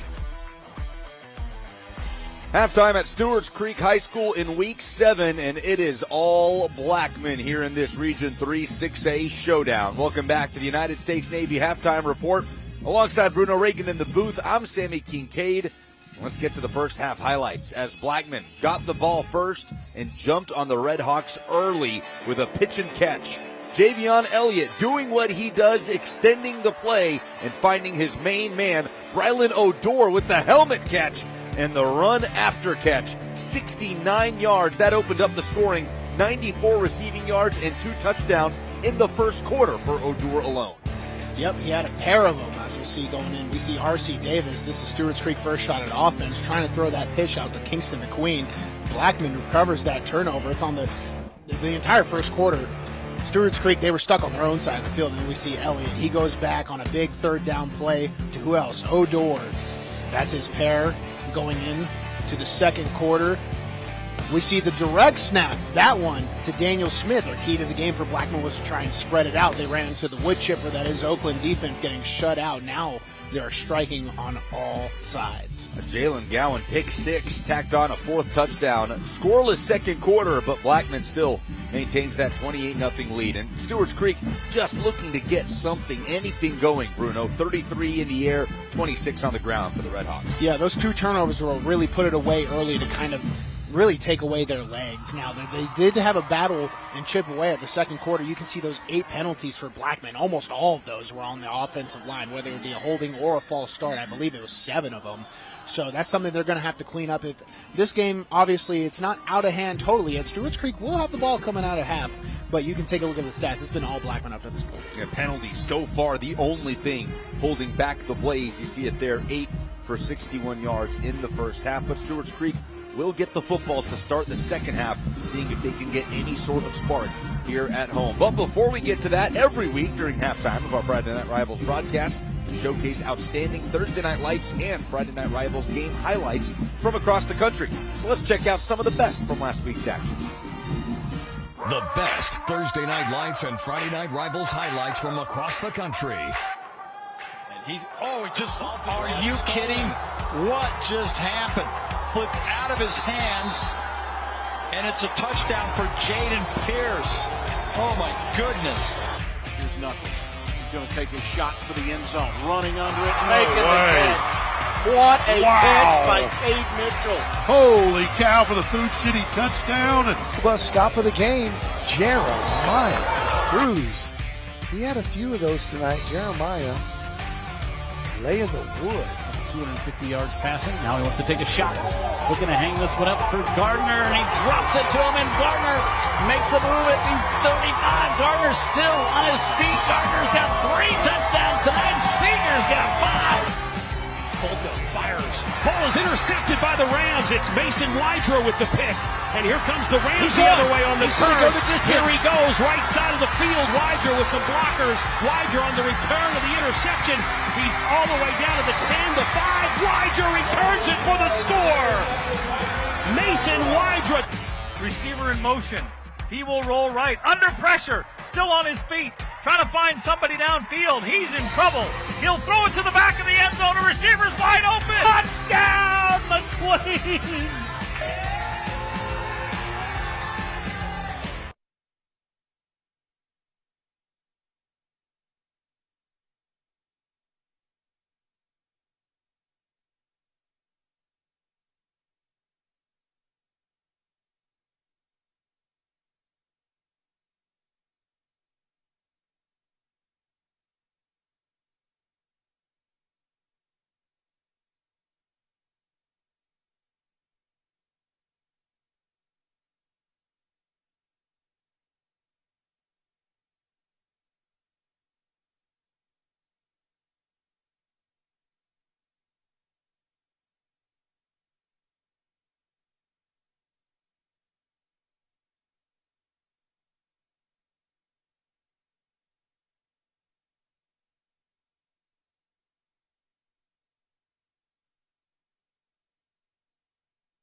Ready for second half action at Stewarts Creek High School in Rutherford County. The Blackman Blaze lead the Redhawks 28-0 on the Tennessee Army National Guard Friday Night Rivals, presented by UA Local 572. Stewarts Creek will get the football to open the third quarter. We will hear from head coach Ben Caudill down the field in a moment. But Bruno, how can the Redhawks find some sort of spark here on this possession? They have to come out and score. Without a doubt, they have to come out and have to score on this first drive. Now, they've done a pretty decent job on the run game. If they can get a good first down, get maybe a 2nd and 5 or closer, that's the chance that they can take a shot and they have an extra down on that first down. So it has to start right out of the gate from the very first place. All the scoring happened in the first quarter for Blackman, so 0-0 second quarter as we head into the third. Stewarts Creek's defense settling in a little bit in that second, giving the offense at least an opportunity to get back in the game. Yeah, well, it was more that Blackman was shooting itself in the foot than anything else. So if they can come out of halftime and really start, just correct those penalties, I don't know if it'll be closer. I don't know if Stewarts Creek can really get back into it. Blackman, it was just so good on the connection they had between Elliott and Odor, but there is still a chance. Yeah, 61 penalty yards for Blackman in the first half. Let's go down to the field. Sammy alongside Ben Caudill.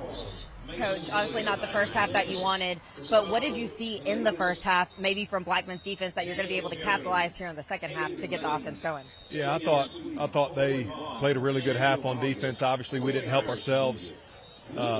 Few plays that got away from us. The pick six for sure. But we challenged our guys to try and win the second half. That's what we're going to try to do. And what was really the message other than win the second half? What do they have to do to win the second half? Yeah, I think we've got to execute. We've done some things out of character. We hadn't lined up correctly at times on offense. And, defensively, I thought we weren't aligned right, especially on the touchdown pass there in the corner. But, their guy made a great play as well. You got to give Blackman a lot of credit. Really good team. And we need to refocus and have a much better second half. Well, good luck in the second half, Coach. Thank you. Thanks, Sammy. Stewarts Creek will get the football on the opening second half kickoff. The Redhawks 3-3, 1-3 in Region 3 in the 6A classification. Blackman comes in 5-1. They are 2-1 in region play. And you talk about a stacked region. Any region that touts the Oakland Patriots automatically puts it in a different category, right? When you're talking about the state of Tennessee and Division I football. Oakland currently at the top of the standings, 3-0 in region play. Rockvale second at 3-1. Blackman third at 2-1. Riverdale fourth also at 2-1. Siegel fifth at 2-2. Smyrna sixth at 1-2. Stewarts Creek sitting seventh in the region at 1-3. It is a deep region that is hard to get out of, Bruno. And Stewarts Creek, if they can battle back here tonight and overcome this deficit, would put themselves in great position against a really talented and tough Blackman team, as both of them will gear up for the last 3-game stretch here in the next month of the season. Yeah, it really is a sprint at this point, too, because you start the season off, you re-engage with all of your installs, a lot of things that people have seen before. This team, obviously, Stewarts Creek, coming off a great playoff win last season at Brentwood before their season ended in a tough 6A classification. I mean, they've seen the way they need to play. All it takes is one way to get into the playoffs, and at this early in region play, there's still an opportunity, but it starts tonight and starts in the second half, trying to bounce back and see how you respond to adversity. A beautiful 70-degree October night here in Rutherford County. Clear skies, pitch black hanging over Stewarts Creek High School as both teams looking to gear up into their bye week with some momentum. Fall break on the horizon on this Thursday night in early October. The 9th meeting between these two, and Blackman leads the series 6-2. Both teams heading back to their respective sidelines.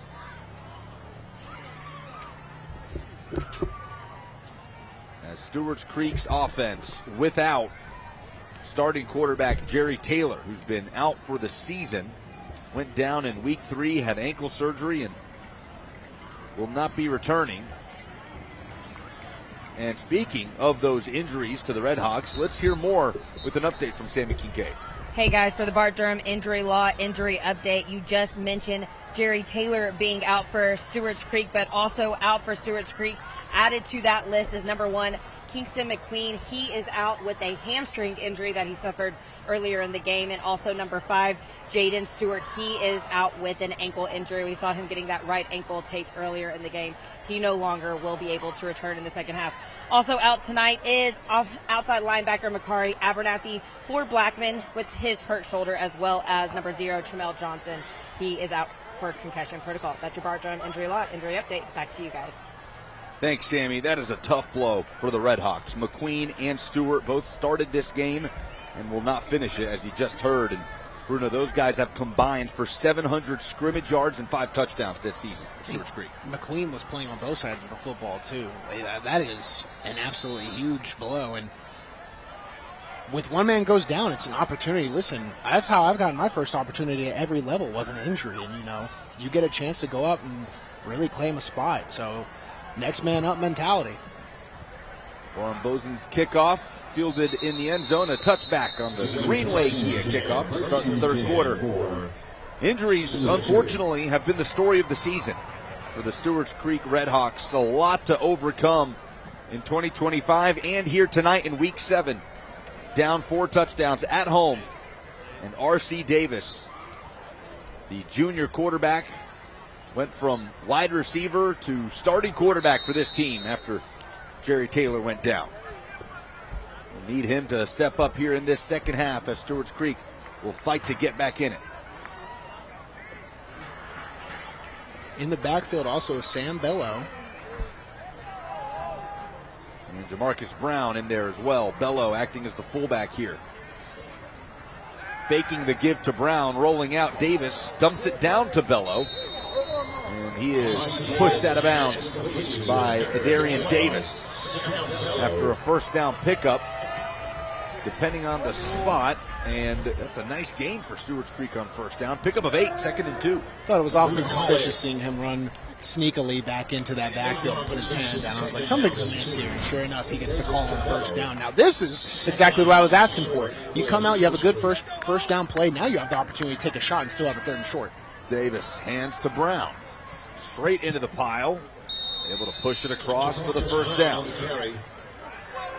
Presented by BMC Metalworks, an industry leader in CNC machining and steel fabrication services, celebrating over 50 years of excellence. So Stewarts Creek does get the first down. I was a little disappointed that we didn't see the 2nd and short shot there, but it does convert. Start out with a pass, start out with a run. Already 2 for 2 with the balance. R.C. Davis, 5 of 14 on the night, 42 yards and an interception. Will toss it out to Brown. Looking for room out near the boundary. Escapes a couple of tacklers and is able to make a positive gain out of it. Great second effort by Jamarcus Brown, who is down and in pain. And the helmet is coming off as he grips that ankle. Brown, who missed the last 2.5 games, was making his return tonight. Oh, and you just hate to see this from Stewarts Creek's lead playmaker on offense. Stewarts Creek, what can you... This is like when your engine turns off, the car engine light starts, and then the windows just break, and then a rock flies into the trunk, and there's a dent. I mean, it is just worst case scenario. I'm sure we've all been there. That's what it feels like to be on the Stewarts Creek team right now. All of your leaders just going down one by one. I mean, and nothing you can really do about it. It's just the way football can be sometimes. So they take a look at Jamarcus Brown, and we'll take a break. Early in the third quarter, Stewarts Creek with the football at home, down 4 scores in Week 7.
Stewarts Creek High School, our gracious host tonight in Week 7. Sammy Kincaid down on the field pregame with the always entertaining Todd Harris. Great to be here, and the hospitality has been tremendous from the great folks here with the Red Hawks community. Week 7, but unfortunately for Stewarts Creek, it has been one of those nights. Injuries piling up one after the other. Jamarcus Brown, the third Stewarts Creek ball carrier to potentially leave this game if he is indeed done for the day. Kingston McQueen and Jaden Stewart will not return, as you heard from Sammy coming out of the break at halftime. R.C. Davis on 2nd and 9, dumps it down. Looking for it was Jaden McKnight, somehow able to hang on to the football, but he is dropped for a loss of about 1.5 yards. All my years, I love seeing something new. All my years, I've never seen a football handled like a basketball. That was watch how he hangs on to this. I think he saves the Stewarts Creek. Uh-oh, behind the back. Just super dangerous, super risky, but not something you see every day, able to avoid the turnover. At this point, Jaden McKnight really the one ball carrier left on the Stewarts Creek depth chart. They're having to dive deep into it as R.C. Davis is swarmed and sacked on 3rd down. That is Isaac Levy, his 2nd sack of the season. Take a look, and it's both defensive ends on the pressure. Yeah, Zirkle in on it as well. Yeah, you see big number 93 Zirkle, the junior defensive lineman. I hate that when two men make contact, it turns into a half and a half. You should just both give them one. So Landon Wharf punted away, nearly blocked by that Blackman rush. And Dixon fields it on his own 40.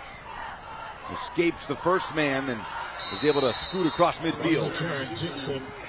There is a flag before Blackman's first possession of the second half.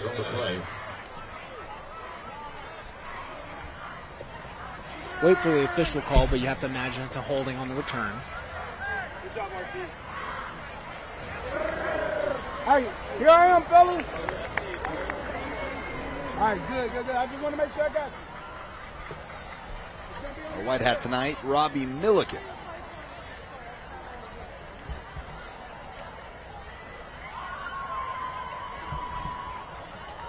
Penalty against Blackman.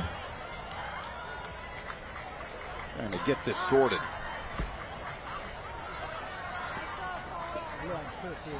And it will be on Blackman. You're going to call that a block in the back. Now, we've seen one block in the back tonight that I disagreed with. Take a look at 25 on the bottom left of your screen. That one is technically a block in the back. As a defender, you can't show your back, but since he was behind the play, that one does go. And I agree. Good job. 1st and 10 for the Blaze, a 28-point first quarter. Slowed down in the second, but a commanding road lead. Javion Elliott wings it out to the left and immediately popped is Dixon. Omari Bledsoe, the future Arkansas State Red Wolf. No gain on the play. Omari Bledsoe, I would say someone who matches up to all of Blackman's tall and physical receivers, gets a piece of it going down the field. It was a one-on-one. He just covers the ground so fast. Great defensive play. Second down. Javion Elliott, senior quarterback, transferred in from Rockvale. We'll keep it on the ground with Nance. He is met. Jonathan Hadley faces him up in the backfield, drives them backwards. Forward progress will make it maybe a loss of half a yard. Hadley, part of this inside linebacker duo, along with Gabriel Gomar, that just waited their turn. You see them 31 and 20 in the middle of the defense. And this Stewarts Creek program loves those type of kids that are patient as the churn of a high school football roster continues and then capitalizes on their opportunities. Ben Caudill couldn't say enough good things about those two players. Two seniors manning the middle of this defense. Elliott with a clean pocket to wind up and go bombs away. And it is going to be caught Flags are down. I think he held on. Dixon reeling it in. We have not gotten an official ruling on whether or not it was a catch, but we'll see what the penalty is. Intended for Dixon.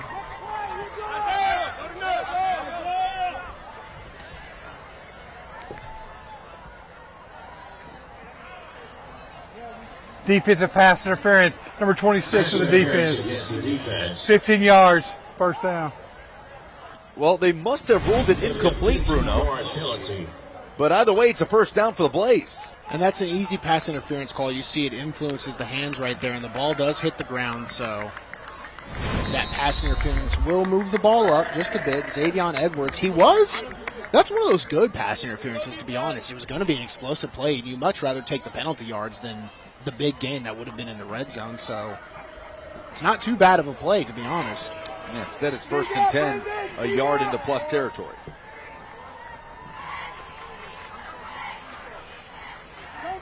Elliott. This is Jabari Kemp on the handoff. He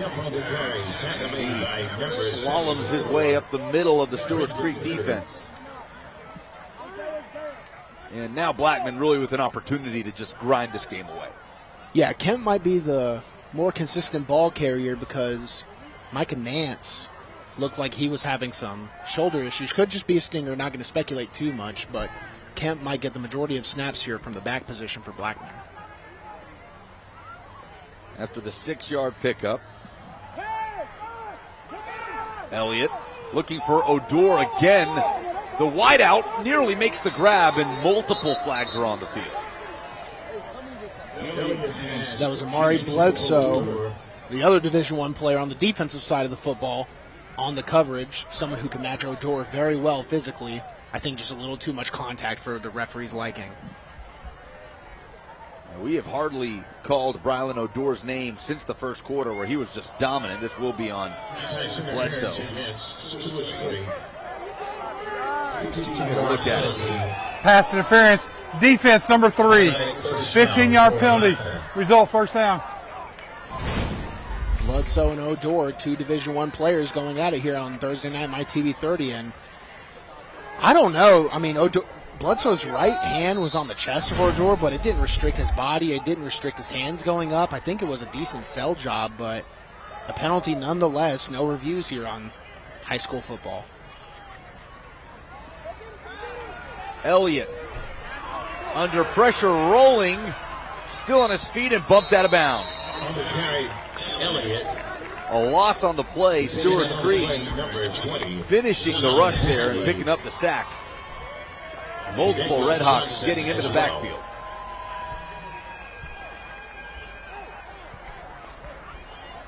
So 2nd and long for Blackman. Second down for the Blaze. Trying to get this offense going again, and throwing to that guy might help. Odor, coming into this game, had 6 catches on the year for 110 yards and 2 touchdowns. In the first quarter alone, 3 catches for 94 yards and 2 touchdowns.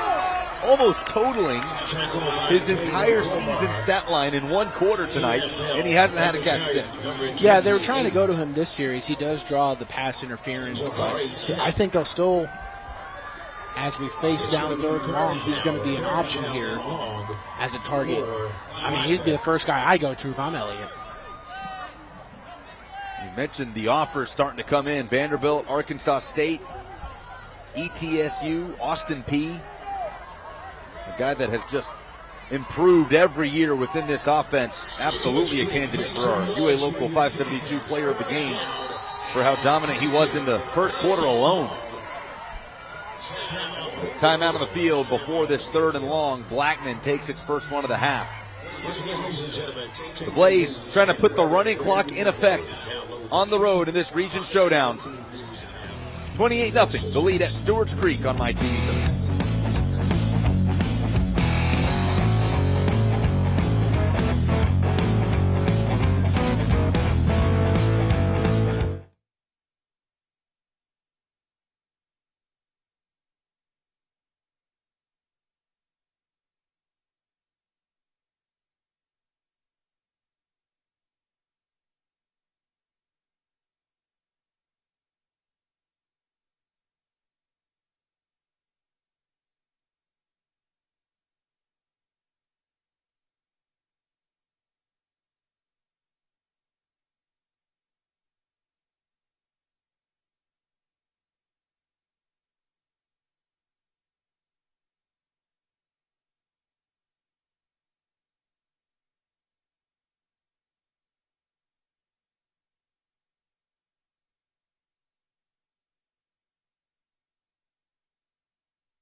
some new things we have going on in JHA. You know, we acquired a photography company a couple years ago.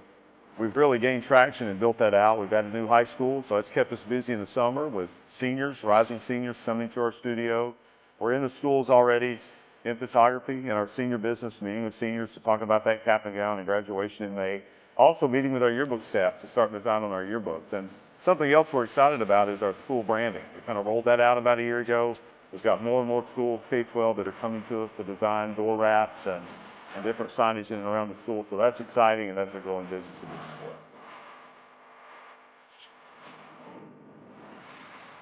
So our company's different from other competitors in the space because we're truly a one-source scholastic recognition product company.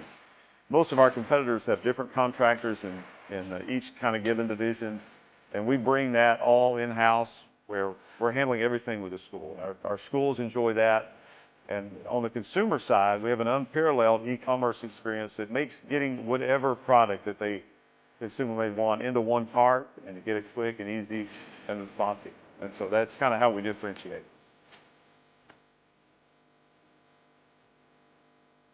Schools partner with us because they trust us. And it's taken us decades to earn that trust. We don't take it for granted.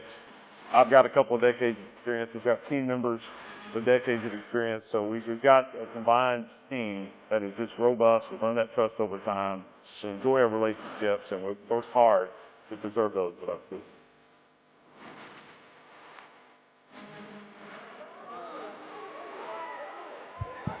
Blackman punting it away after the third down sack from Jonathan Hadley, meeting Isaiah Hayes at the quarterback, and Stewarts Creek's defense able to get off the field. The Redhawks have shut out the Blaze since the end of the first quarter, but the problem, Bruno, has been Stewarts Creek has not been able to find any sort of momentum on offense, and it hasn't helped that they're down arguably their three most important players on that side of the ball. Story for both offenses is it's the same outcome with a different tail. Blackman has been stalled by many offensive penalties. Stewarts Creek have been stalled by injuries. Not something you want to see from either team as you start to get into the meat of your region play. Fridays at 9:30 or after college football. Don't miss Fox 17 Football Frenzy Live, sponsored by Wilson Bank and Trust. As McKnight scrambles out near the 15. Catch the biggest plays, the most unbelievable hits. Fox 17 Sports Director Jill Jummick will give you the highlights, scores, and much more for high school football games across the mid-state. Fridays at 9:30 or after college football. Fox 17 Football Frenzy Live is sponsored by Wilson Bank and Trust. And we would like to take a moment to thank the folks at Wilson Bank and Trust for tonight's financial tips. Ben Caudill relaying the play to R.C. Davis, junior backup quarterback who will lead the way the rest of this season. Stewarts Creek trying to avoid a fourth loss in their last 5 games after starting the season 2-0. Going backwards here with McKnight. Their operation there was just so slow. There was 10 seconds left and the play call hadn't even been called in the huddle yet. They're just kind of walking out into a rush, and it's hard to develop your assignments from blocking. You see a lot of the offensive linemen are slow off the football. It makes it easy for a defense to just run up the field and create backfield pressure. Well, it's an offense that deploys so many different ball carriers, wants to move guys around in so many different ways.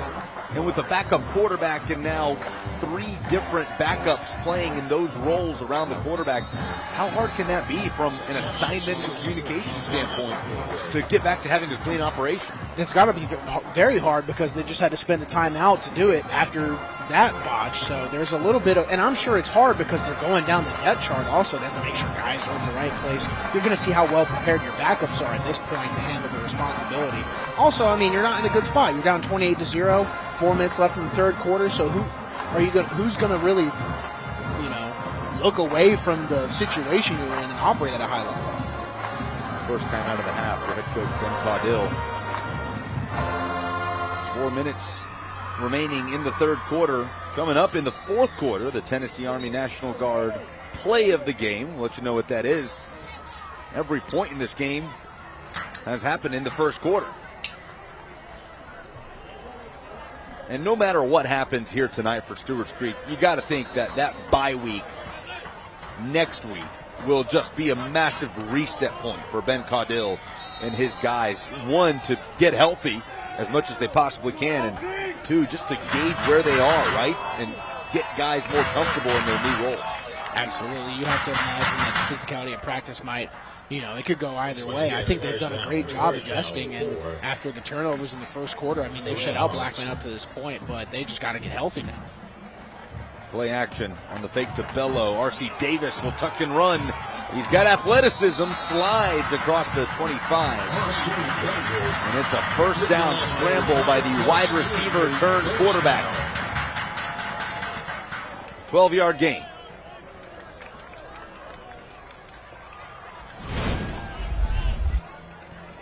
Take a look, it's well blocked, and you can see the end-man on the line of scrimmage for Blackman right there. He cuts inside. His whole job is to contain R.C. Davis on the inside, make him move up. Amari Samford blitzes inside and lets R.C. Davis get the edge. It's a good play. Pretty good execution on the slide for a former wide receiver. I think that was the best slide I've seen. Most quarterbacks, they can't do it. It seems impossible, but R.C. Davis has the best one so far. And they bunch it up, give to Jaden McKnight. Tug down before he can get to the 30. Marcus Van Zant in on the tackle. Picks up 4 on the play, 2nd and 6. Still an efficient rush. A chance for Stewarts Creek to maybe travel down the field to get a score before the fourth quarter. Second down and 6 for the Redhawks. Ben Caudill and Matt Kreisky, similar beginnings. Kreisky was the defensive backs coach at Oakland High School, and when he left that job, he was replaced by now Stewarts Creek head coach Ben Caudill at Oakland in the pre-Kevin Creasy era, when the Patriots were led by head coach Thomas McDaniel. So those two certainly have crossed paths throughout their careers in high school football in the Mid-State.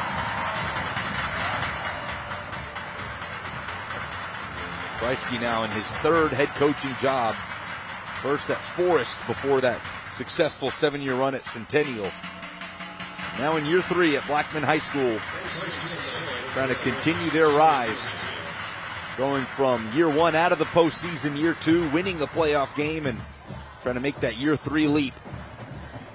On the rollout, Davis has a man as he launches deep, just could not find Dallas Johnson. It was there for Stewarts Creek. Man, and Dallas Johnson was just wide open, too. I thought it was a decent ball by R.C. Davis. Something gets lost at the end of it. You can tell R.C. Davis right here with his reaction. He just knows he was an inch away from an explosive play.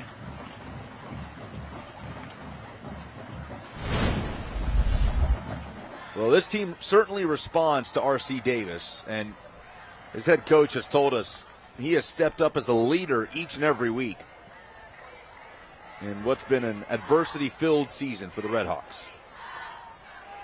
Handles the high snap well and gets the handoff to McKnight, who falls forward for maybe half a yard. Van Zant in on the stop again. 3rd and 9.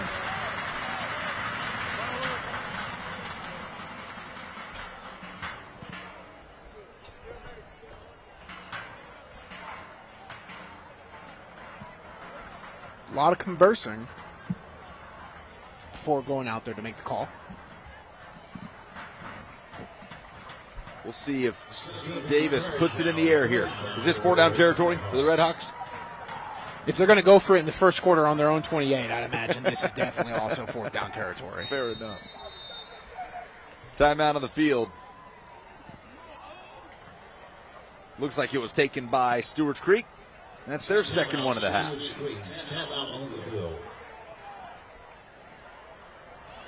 Obviously, if you're the Redhawks, you're hanging in. You're trying to make this a game, but down the stretch, if you're Ben Caudill, what are you trying to learn about your football team? Trying to learn who in the next 2 to 3 years I can trust. You got to be able to trust is the cornerstone of anything between a coach and a player. I trust that you're going to have a good attitude. I trust that you're going to know the plays. I trust that that you do so much that if I put you anywhere, you can really adapt and apply. So who can I trust on this team? He is fired up downstairs. The Stewarts Creek team that has often deployed mostly senior starters, but a lot of sophomores and juniors that have stepped up this season along the way, which certainly will make for growing pains, especially in an injury-plagued year like 2025 has been for Stewarts Creek, but also might bode pretty well for Ben Caudill's program in the coming years. Here comes a rusher, Van Zant, putting pressure on Davis. He spins out of it, gets a block, flag is down. R.C. Davis is hit out after he crosses the 40, but this one looks like it's going to come back. It'll be a block in the back on 71 for Stewarts Creek. Jordan Shaw, the senior. The right tackle with offers from Tennessee State, James Madison, ETSU, among some others. Illegal block in the back. Offense number 71. 10 yards from previous spot. Still third down. Take a look at number 74 on the right side of your screen, and that one is a block in the back, right? You have to be at least squared up with the shoulder. Does get a piece of that back. It'll walk it back. Go ahead. 3 block in the backs tonight. I think we've maybe seen 1 block in the back in the 3 years I've done this. Now, a lot of penalties from both these teams tonight. I was about to say, that is the 16th accepted penalty tonight. 9 on Blackman, 7 on Stewarts Creek. Play action, Davis throws on the run, has a man wide open, McKnight, and he is hammered. Hit hard and holds onto the football. Stewarts Creek with the biggest play of the night. And the Redhawks want a penalty. They want the unsportsmanlike for roughing or targeting or attacking the helmet. We can take a look. What an impressive job by McKnight to hold on to that football. You could see his hands, both of his hands are off the football and rest on his chest, and then he comes back to it. That was Adrian Davis from Blackman laying the boom, but if you were watching, Jade McKnight was getting lit up by Coach Ben Caudill before this series, and he goes out there and he makes an explosive play right there, holding on to that football from the throw from R.C. Davis. Yeah, what a tough catch by the junior, Jaden McKnight. 32-yard gain and a BMC Metalworks first down for Stewarts Creek. See if that gets them going here in the third quarter. Right back to McKnight on the give, up the middle, dragging a man. Out near the 35, there is another flag down.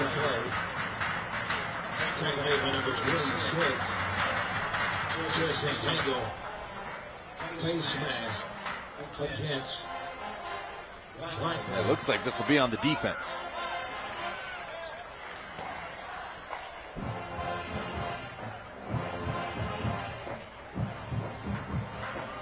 '51, Amari Sanford, the sophomore. We'll take a look. Yep. These are all legit penalties, too. I mean, this isn't a ref show in the sense that they're just calling whatever. I mean, these are legit penalties, and both teams are just... What a weird story from the first quarter. The first 4 minutes of the first quarter to now, it just seemed like a broken football game. And a broken play. Tackle for a loss is McKnight. Levy got there, and that will be the final play of the third quarter. Blackman has been in control since the opening frame. But Stewarts Creek creeping up near the red zone on what has been the best drive of the night so far for the Redhawks. Looking to get on the board in this Region 3-6A matchup on MyTV 30.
Fridays at 9:30 or after college football. Don't miss out on Fox 17 Football Frenzy Live, sponsored by Wilson Bank and Trust.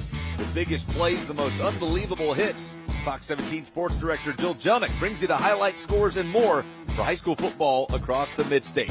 Again, Fridays at 9:30 or after college football coverage. Fox 17 Football Frenzy Live, sponsored by Wilson Bank and Trust, who we'd like to thank for tonight's financial tips.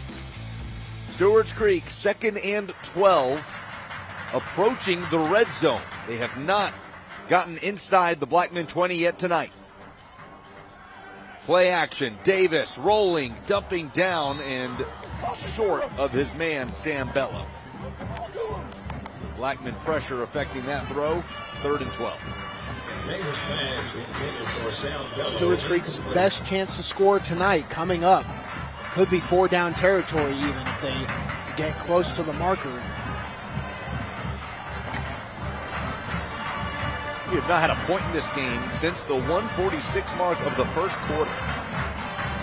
Just felt like Blackman was set to run away with it, but instead they took that 28-0 lead and then clamped down. Stewarts Creek hampered by injuries all season. That has continued tonight as well. Toss it out to McKnight. Chop down. Trey Thornton on the tackle. On the carries, and it brings up 4th down. Really no choice here for Stewarts Creek but to go for a touchdown, right? Looks like, yeah, it was an interesting play call on 3rd and long. And there was something that Coach Ben Caudill wanted out of that play that was more than what we saw. I'm not sure what it could have been, but we see the offense staying on the field and a lot of ground to cover.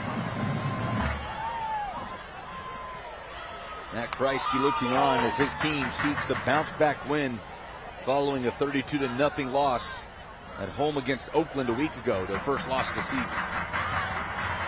R.C. Davis on the run. He'll plant the foot and jet up the middle. Not going to get there. Davis. Tackled inside the 20 and turnover on down. Blackman's offense will regain the field. Frustrating night for R.C. Davis and the Stewarts Creek offense. And it was off the play action, too, so you don't have a lot of time. Once you set your feet, typically you have to throw right on the go, and R.C. Davis just tries. He sees the field, but Blackman does a good job of covering up all that space, and all of a sudden your wide alley just cuts to like the Empire Strikes Back when they're in the trash compactor and the walls are closing in on you. Just nowhere to go. Trying to get you the ball. So now Blackman will have a chance to ice this thing away in the 4th quarter. Up the middle, Nance. Nowhere to go. The pile stands him up. Maybe picked up a yard. The sophomore running backs on what is a mostly senior-laden Blackman squad. And that is one thing that Matt Kreisky has been very happy with this year. This group of seniors especially. In year 3 now with this coaching staff, just said it really feels like they know what they're asking of them. And they've gotten off to some slow starts in games this season, haven't let it affect them, and have bounced back. That was not the case tonight. Red hot start to the first quarter, and they have just been in control since. But those penalty markers, really the one thing that have held back the Blaze tonight. Prior to the snap, false start, 74 offense, 5-yard penalty. 11 penalties, 91 yards against Blackman. They called that one on Daniel Hernandez, the offensive lineman, and man, they're very lucky that they had those scores in the 4th. If the first quarter didn't exist, this would be a tough football game, and I'm sure because you're up 28-0, you're probably going to win more than likely. Then you're going to go to film. You can't even have fun in film with a game like this. Elliott faces immediate pressure, escapes it, and he will run. Galloping down across the 40, Javion Elliott still going across the 30, and Elliott is gone. 87 yards to the house. And that's one way to end a scoring drought in a game. Javion Elliott, the dual threat. eating stripes for the South College touchdown. And by the way, there are no flags on the field. Watch number 6, Tristan Thornton, come onto your screen on the left side right here. The block he lays down. Oh, excuse me. That was number 8, Braylon Odor, who had the pair of touchdowns in the first quarter. Getting down the field, that's what you want to see if you're Blackman. A good response to the past 2.5 quarters of football. Extra point is good. The Rockville transfer, Javion Elliott. What a run. And Blackman is in full control. 35-0. 87 yards for the senior QB.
Tonight's broadcast of Friday Night Rivals can also be seen streaming live on mytv30web.com, Fox 17 Facebook Live, and YouTube. Brought to you by South College, where dreams find direction.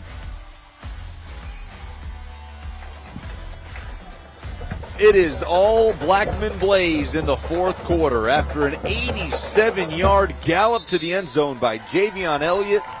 35-0 the lead here in Region 3 6A. Lucas Panzica, Bruno Reagan in the booth, Sammy Kincaid roaming the sidelines. And Blackman, Bruno, talk about making a statement after a shutout loss against a crosstown rival in Oakland. Coming on the road tonight in a region game before the bye week. 9 minutes, 49 seconds away from 6-1. And I think it was an important response to the football that we've seen in the past 2.5 quarters, because even from Blackman, I mean, it started to turn pretty ugly. They couldn't operate at all. And if you're going to play in this region, you have to be able to operate at any point in the game. Losing, winning, it has to be the standard. Greenway Kia kickoff into the end zone, touchback.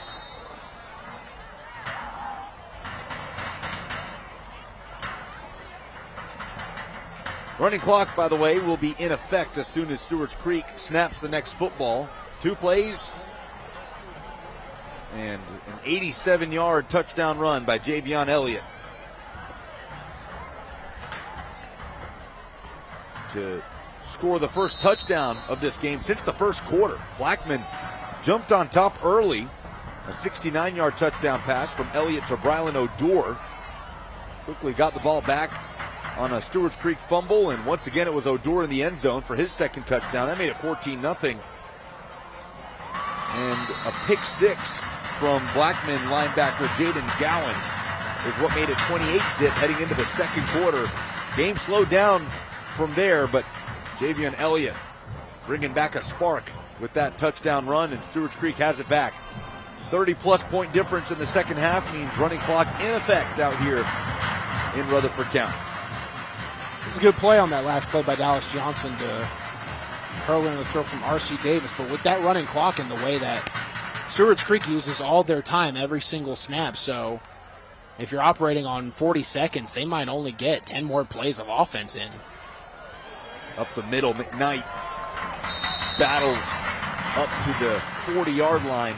And Jaden McKnight may take on a much bigger role down the stretch this season, depending on the health of Jamarcus Brown, Kingston McQueen, and Jaden Stewart, who will miss the rest of tonight's game in the Stewarts Creek backfield.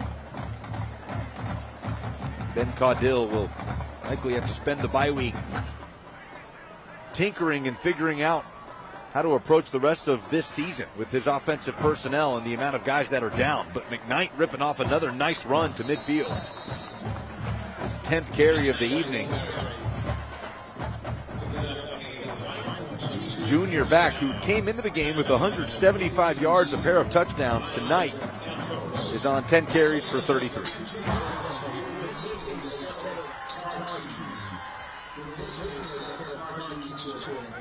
And that is one way to grow up quickly, right? If you're Jaden McKnight, suddenly, at least for the rest of this game, you're the man in the Stewarts Creek backfield. Absolutely. I mean, it's demanded of you. This is a big responsibility, and, you know, it's going to be important to see for the coaches how you react. No gain on first down. Jaden McKnight did have that big play on the explosive throw from R.C. Davis where he hurled in the catch off of the big hit from Blackman. Stewarts Creek will also head into their bye week before returning home to host Knoxville Webb out of region play, and then back-to-back road trips at Oakland and at Smyrna to close out the season. That is life in Region 3-6A. They toss it to McKnight. He's dragged down for a loss by Amari Sanford.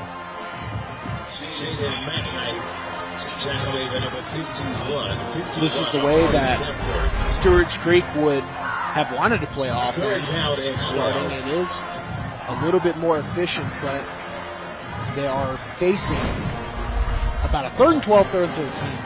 Going to be a hard conversion. We take a look at Blackman head coach Matt Kreisky. Wonder how he feels about the performance today. I'm sure we'll get to talk with him after. Get the feeling penalties will be the focus for Blackman in the coming 2 weeks. Davis escapes the rush, but not completely. He is sacked, and it's 4th down for the Redhawks. Davis up slow. It looked like his left leg got caught underneath the body while trying to make a move. I mean, Stewarts Creek can just not catch a break right now. And he'll limp off the field. So Davis was already the backup in for Jerry Elliott, who's out for the season. The backup to the backup has been Jaden Stewart, who is out for this game. Stewarts Creek will punt it away. Might be a situation where you look into the huddle and you ask who can play. Who can play? Who thinks they can play quarterback? I'll talk you through it. You ever been in that situation? Never. Never been part of the huddle where that question came up? If that conversation happens, I back away and disassociate. Dixon muffs the punt. Stewarts Creek falls on it. Jonathan Hadley, that is the 2nd turnover force by the Stewarts Creek punt team. So the Redhawks will have another chance at points here as they get the ball in Blackman territory, trailing at home 35-0 on MyTV 30.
Running clock is in effect out here at Stewarts Creek High School, but the Redhawks pouncing on a muffed punt and a chance to get on the board here at home. Final few minutes here on the Tennessee Army National Guard Friday Night Rivals, presented by UA Local 572. Jaden McKnight running into a wall On the carry, McKnight. Lucas Panzica, Bruno Reagan with you. Sammy Kincaid down on the field. Tackle made by number 22. Little Thursday night action here on Friday Night Rivals. We will be back at it on a Friday next weekend out at Christ Presbyterian Academy for what will be a massive D2 AAA showdown. CPA hosting Ensworth. Can't wait for that one. No, that's going to be a lot of talent on the field, a lot of talent on the coaching sidelines. I'm sure we will have more for us with that, Lucas. Yeah, that game might break a record for most former NFL players coaching a high school football game in Middle Tennessee. So looking forward to that one. Whether it's Tim Hasselbeck, Matt Hasselbeck on the Ensworth side, Ben Jones as well, former Titan center, of course, head coach Ingle Martin. 15 years now leading the CPA Lions. 5 state championships under his belt. A heavyweight fight next week. We got a chance to see CPA last weekend fall against Ravenwood as R.C. Davis escapes the rush, looking to throw downfield. Davis suddenly has running room across the 20, eyes towards the end zone, and he's ushered out of bounds inside the 10. Great job by R.C. Davis, because there's a noticeable limp every time he goes to the sideline, so I'm sure he's fighting through some sort of, nagging injury after the hit in the last series, but he's able to make a play on his feet, and Stewarts Creek is looking to get their first points on the board tonight. He is battling tonight. He likes that turnaround. He'll always turn around and go the opposite direction. And a great pump fake right there. It even sold me. Good job down the field by the offensive line, taking a hit for your team. Take it to the face crew is sometimes what there's a lot of nicknames for offensive line. Take it to the face crew, Mushroom Society. There's a lot of nicknames for the group. The toss to McKnight, jukes up across the 5. On the carry, Jaden McKnight. Wrangled down.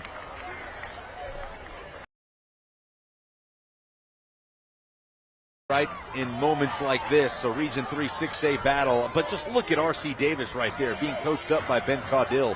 What could it mean for Stewarts Creek? Everything they've had to overcome tonight, the amount of injuries. At least 4 of their biggest players on offense not playing in this moment. What could it mean to punch this in for the score? I don't mean to be cringe or cliche, but this is the football field is where you learn life lessons, right? And sometimes it's not even you're not going to get everything you want. You're not going to be in the opportunities you want. Sometimes you have to work, even when it's hopeless, when it seems down. You have to demand it of yourself. False start. 45 on the offense. 5-yard penalty. Second down. And it will stop the running clock for a moment as they back it up to the 7. Running clock resumes. The 87-yard touchdown gallop by Blackman quarterback Javion Elliott is what made this a 30-plus point deficit and put the running clock in effect out here in Smyrna, Tennessee.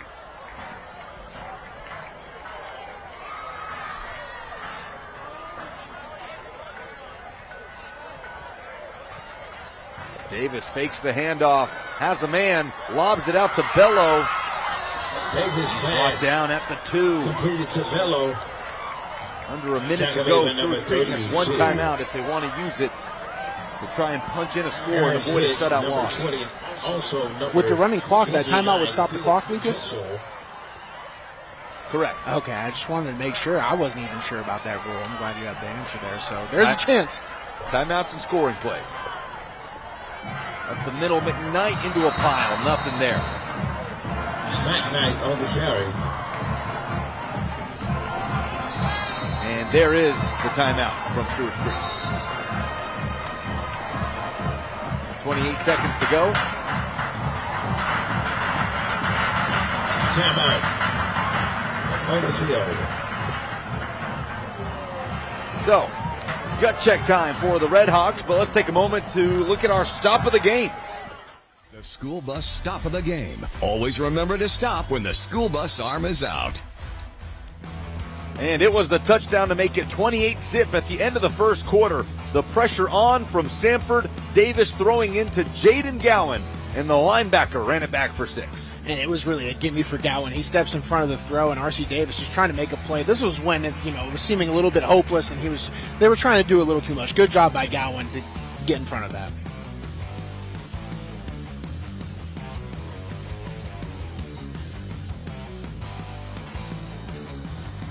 This is the school bus stop of the game. Always remember to stop when the school bus arm is out. So Stewarts Creek with one final crack towards the end zone.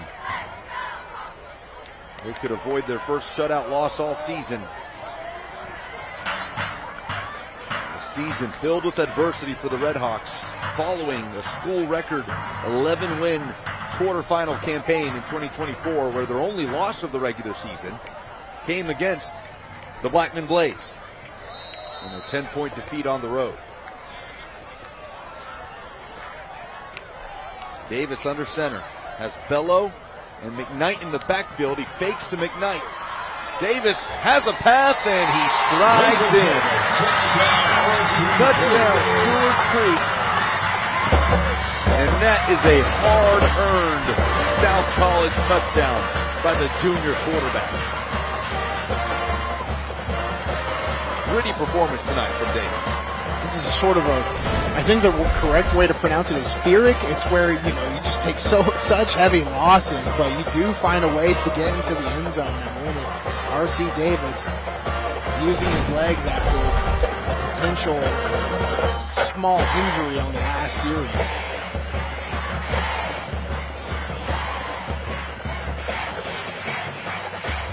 So that will get Stewarts Creek on the board. Wharf tacks on the extra point. 35-7.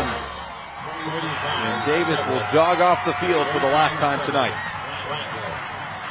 Talked about him growing as a leader every week since having to come in for the injured Jerry Elliott, starting quarterback who's done for the season. You see Elliott there wearing number 1, able to be with the team on the sideline for the first time since that injury tonight. He's mobile enough to do so. What can that do to help earn the respect of your teammates down the stretch? Well, I'm sure R.C. Davis has the respect of his teammates. We take a look at this play summary. 7 plays, 27-yard fall for every blade of grass, fighting the running clock with their last time out on 20 seconds and a 4th down, able to get the score. I think it's just a good boost for R.C. Davis, that even though the odds are stacked against us, the cards are stacked against us, we can still go out and perform the way we need to. We're going to rise to the standard whether we're winning or losing. I think it's a good program-defining drive.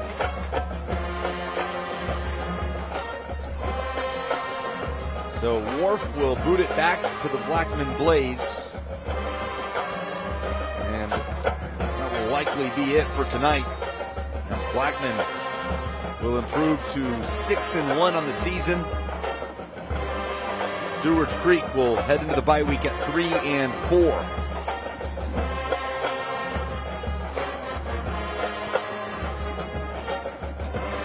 Kickoff bounces towards the end zone.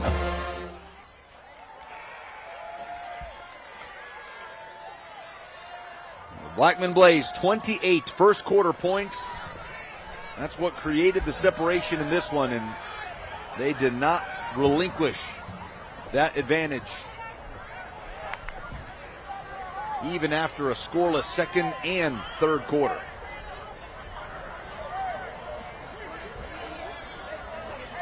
And it looks like backups will come in for the Blaze to take a knee and finish this thing out. Backup quarterback Marcus Cameron in victory formation. And it's all said and done in week 7. An important region win for the Blackman Blaze. They improved to 3-1 in a tough and deep Region 3 6A. Stewarts Creek falls to 1-4 in the region. Matt Kreisky has his 16th win as the head coach at Blackman High School.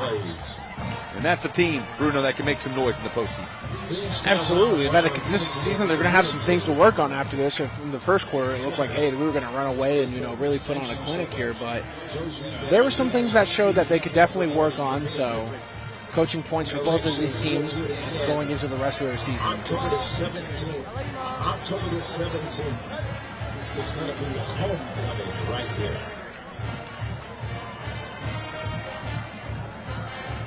All right, let's take a look at our play of the game as we wrap things up.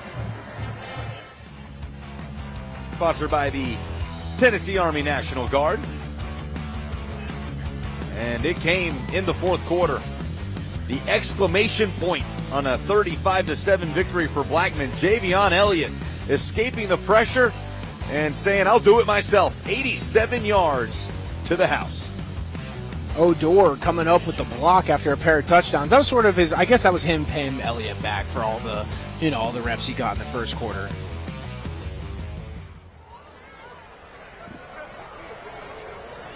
Impressive performance tonight from the Blackman Blaze. They are 6-1 after a 35-7 win, and we will hear from Matt Kreisky and his football team when we come back on MyTV 30.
The Blackman Blaze winners tonight, 35-7 on the road at Stewarts Creek. Let's go downstairs. Sammy Kincaid stands alongside Matt Kreisky and his football team. Your team was able to stay focused like you told them to do in the locker room. How proud of you are you of them that they were able to get this one done? Yeah, I'm glad we were able to finish up in the fourth quarter and get another touchdown in. So really proud of these guys, and that we focused all week talking about being 1-0, and so that's what they did today, and we're really proud of them. And especially your defense, they held strong basically the entire game, only giving up that last touchdown there at the very end. What does that say about this defense to be able to come back and have this performance that they did tonight? They're resilient. They did a great job. Put their backs against the wall a couple times, and they made some key stops. Really proud of them and how they finished the game tonight. Well, this team I know is very excited to get this trophy, so I'm going to go ahead and hand it over to you. Congratulations, you guys. Yeah!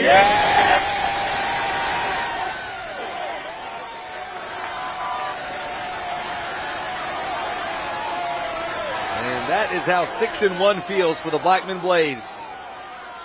Plenty to work on next week when they get to their bye, but they'll get to enjoy this one tonight.